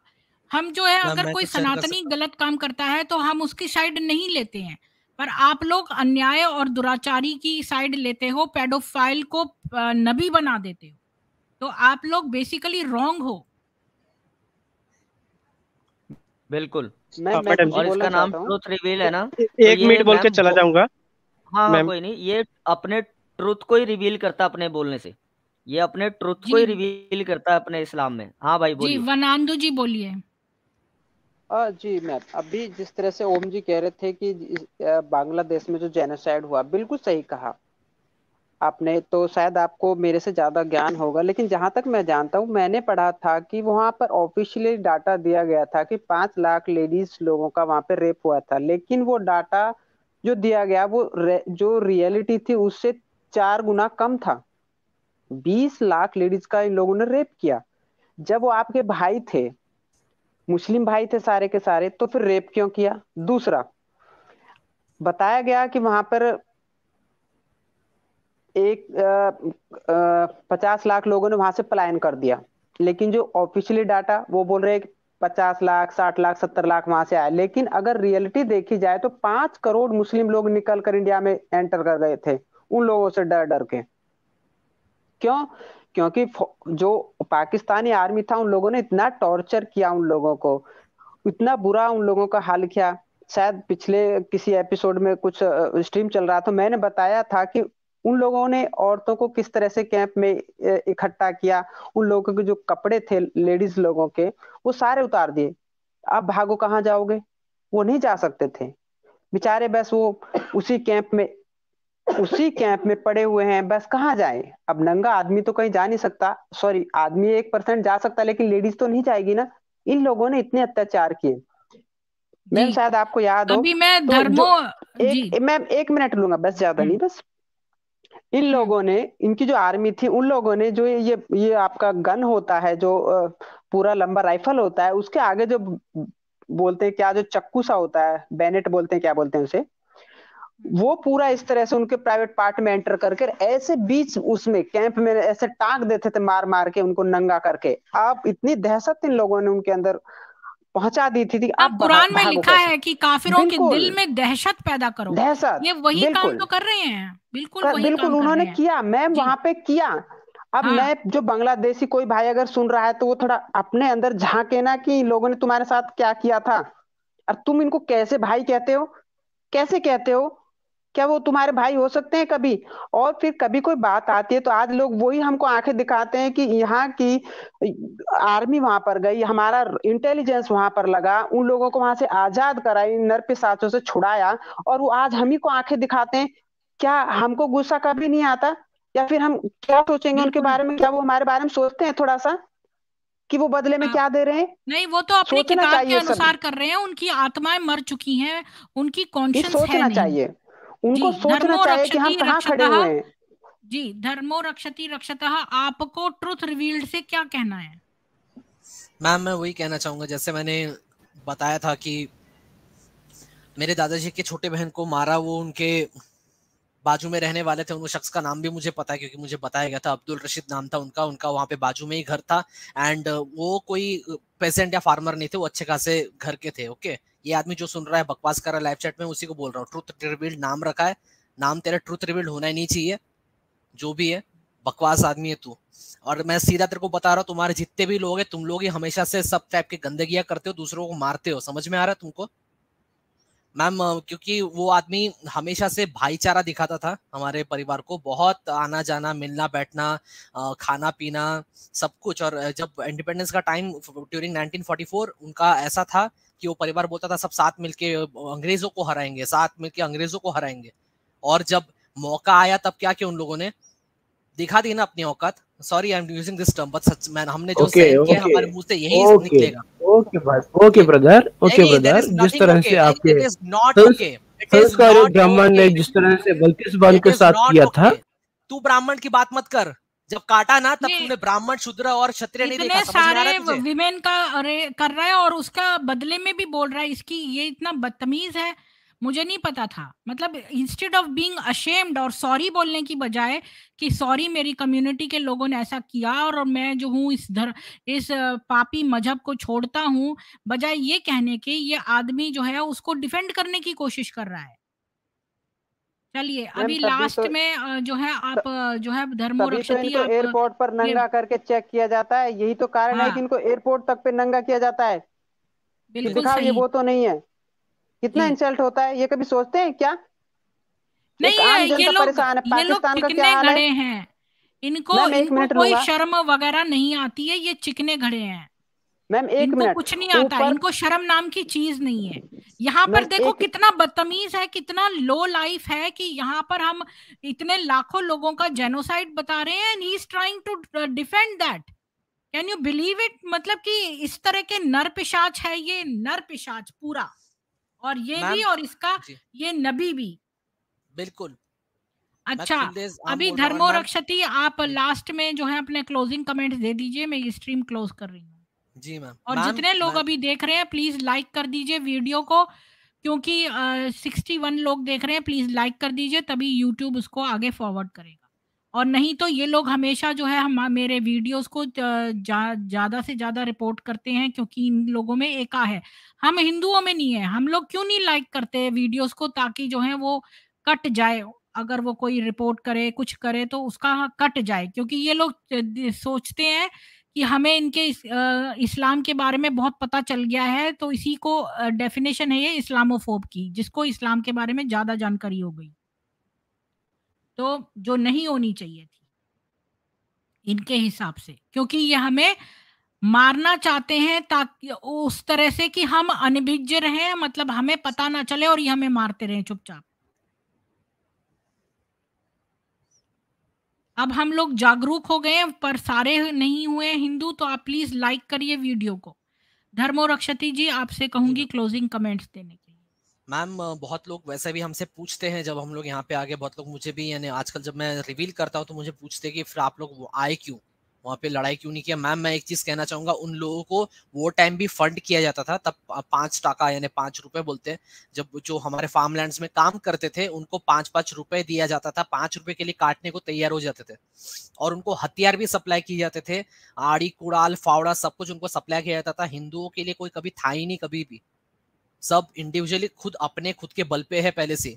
इनको पहले से फंड किया जाता था और इनको हथियार भी सप्लाई किया जाता था, और इनको पूरा प्लानिंग के साथ में इनको सीड किया जाता था, जाके मारो करके। तो वो हमारा हिस्ट्री रहा है। एंड मैं यही चीज क्लोजिंग कमेंट में कहना चाहूंगा कि जातिवाद और प्रांतवाद की सबको विदाई करनी चाहिए। हिंदू हिंदू भाई भाई, ये सबको ये नारा पकड़ना ही है, तब जाके ही हम सब स्ट्रांग होके इन सबका खात्मा कर पाएंगे या लड़ पाएंगे इन सबसे। हाँ, बिल्कुल। मतलब 5 उंगलियां अलग अलग रहेंगी तो ये तोड़ देंगे और वो एक हो जी जाएंगी। ये मत सोचो आप जैनी हो, शैवाइट हो, दलित हो, ब्राह्मण हो, कोई भी हो, किसी भी जाति का, ये कहो मुझे पता ना चले कि आप जाट हो, ब्राह्मण हो, कोई भी हो, आप एक सनातनी हो, बस यही। और बिल्कुल हम मैम। सब सनातनी हैं और हम इन सब नर पिशाचों को मजा चखा के रहेंगे। इसी के साथ ही मैं आप सब लोगों को कहती हूँ कि सबसे पहले आप एक व्हाट्सएप ग्रुप बनाइए और उसमें एटलीस्ट 50 हिंदुओं को शामिल करिए, जो जिनको आप तुरंत टेक्स्ट करेंगे तो वो आपकी रक्षा के लिए उसी वक्त सारे कार्य छोड़कर आ जाएं। ऐसे ग्रुप बनाइए, ये सबका होमवर्क है। और अपने घर में सेल्फ डिफेंस की सारी चीजें रखिए, अपने छतों पर, अपने पर्स में, अपने बैगों में, अपने हर जगह, क्योंकि आपको जो है वो आप ये हाँ हाँ करते रहते हैं। हिंदुओं के अंदर ये एक बड़ी कमी है, हाँ हाँ करते रहेंगे, पर जब करने की बारी आएगी तब नहीं करते हैं। कितने लोग हैं जिन्होंने सेल्फ डिफेंस की चीजें इकट्ठी कर ली हैं? आपको 1 हफ्ते का मैं समय देती हूँ, मैं 1 हफ्ते बाद जो है उन लोगों से बात करना बंद कर दूंगी जिन्होंने की अपने घर में सेल्फ डिफेंस की चीजें नहीं रखी होंगी। मैं सबका एक एक करके चेक करूंगी। यहाँ पर सब लोग जो है प्लीज प्लीज अपने घर में सेल्फ डिफेंस की चीजें रख लीजिए। सुअर का दांत का लॉकेट अपनी बच्चियों को पहनाइए, अपने घर के दरवाजे पर सुअर के दांत की नाल गाड़ दीजिए और सुअर के खून जो है दरवाजों पर छापे बना दीजिए। ज्यादातर ये सारे कार्य अवश्य करिए और इनका इकोनॉमिक बहिष्कार भी कीजिए। इन सब का इकोनॉमिक बहिष्कार करना है आपको, ठीक है? इन सब का आज से इकोनॉमिक बहिष्कार करना है। इसी के साथ ही जय हिंदू राष्ट्र। कल फिर मिलते हैं ऋग्वेद के साथ 5 बजे।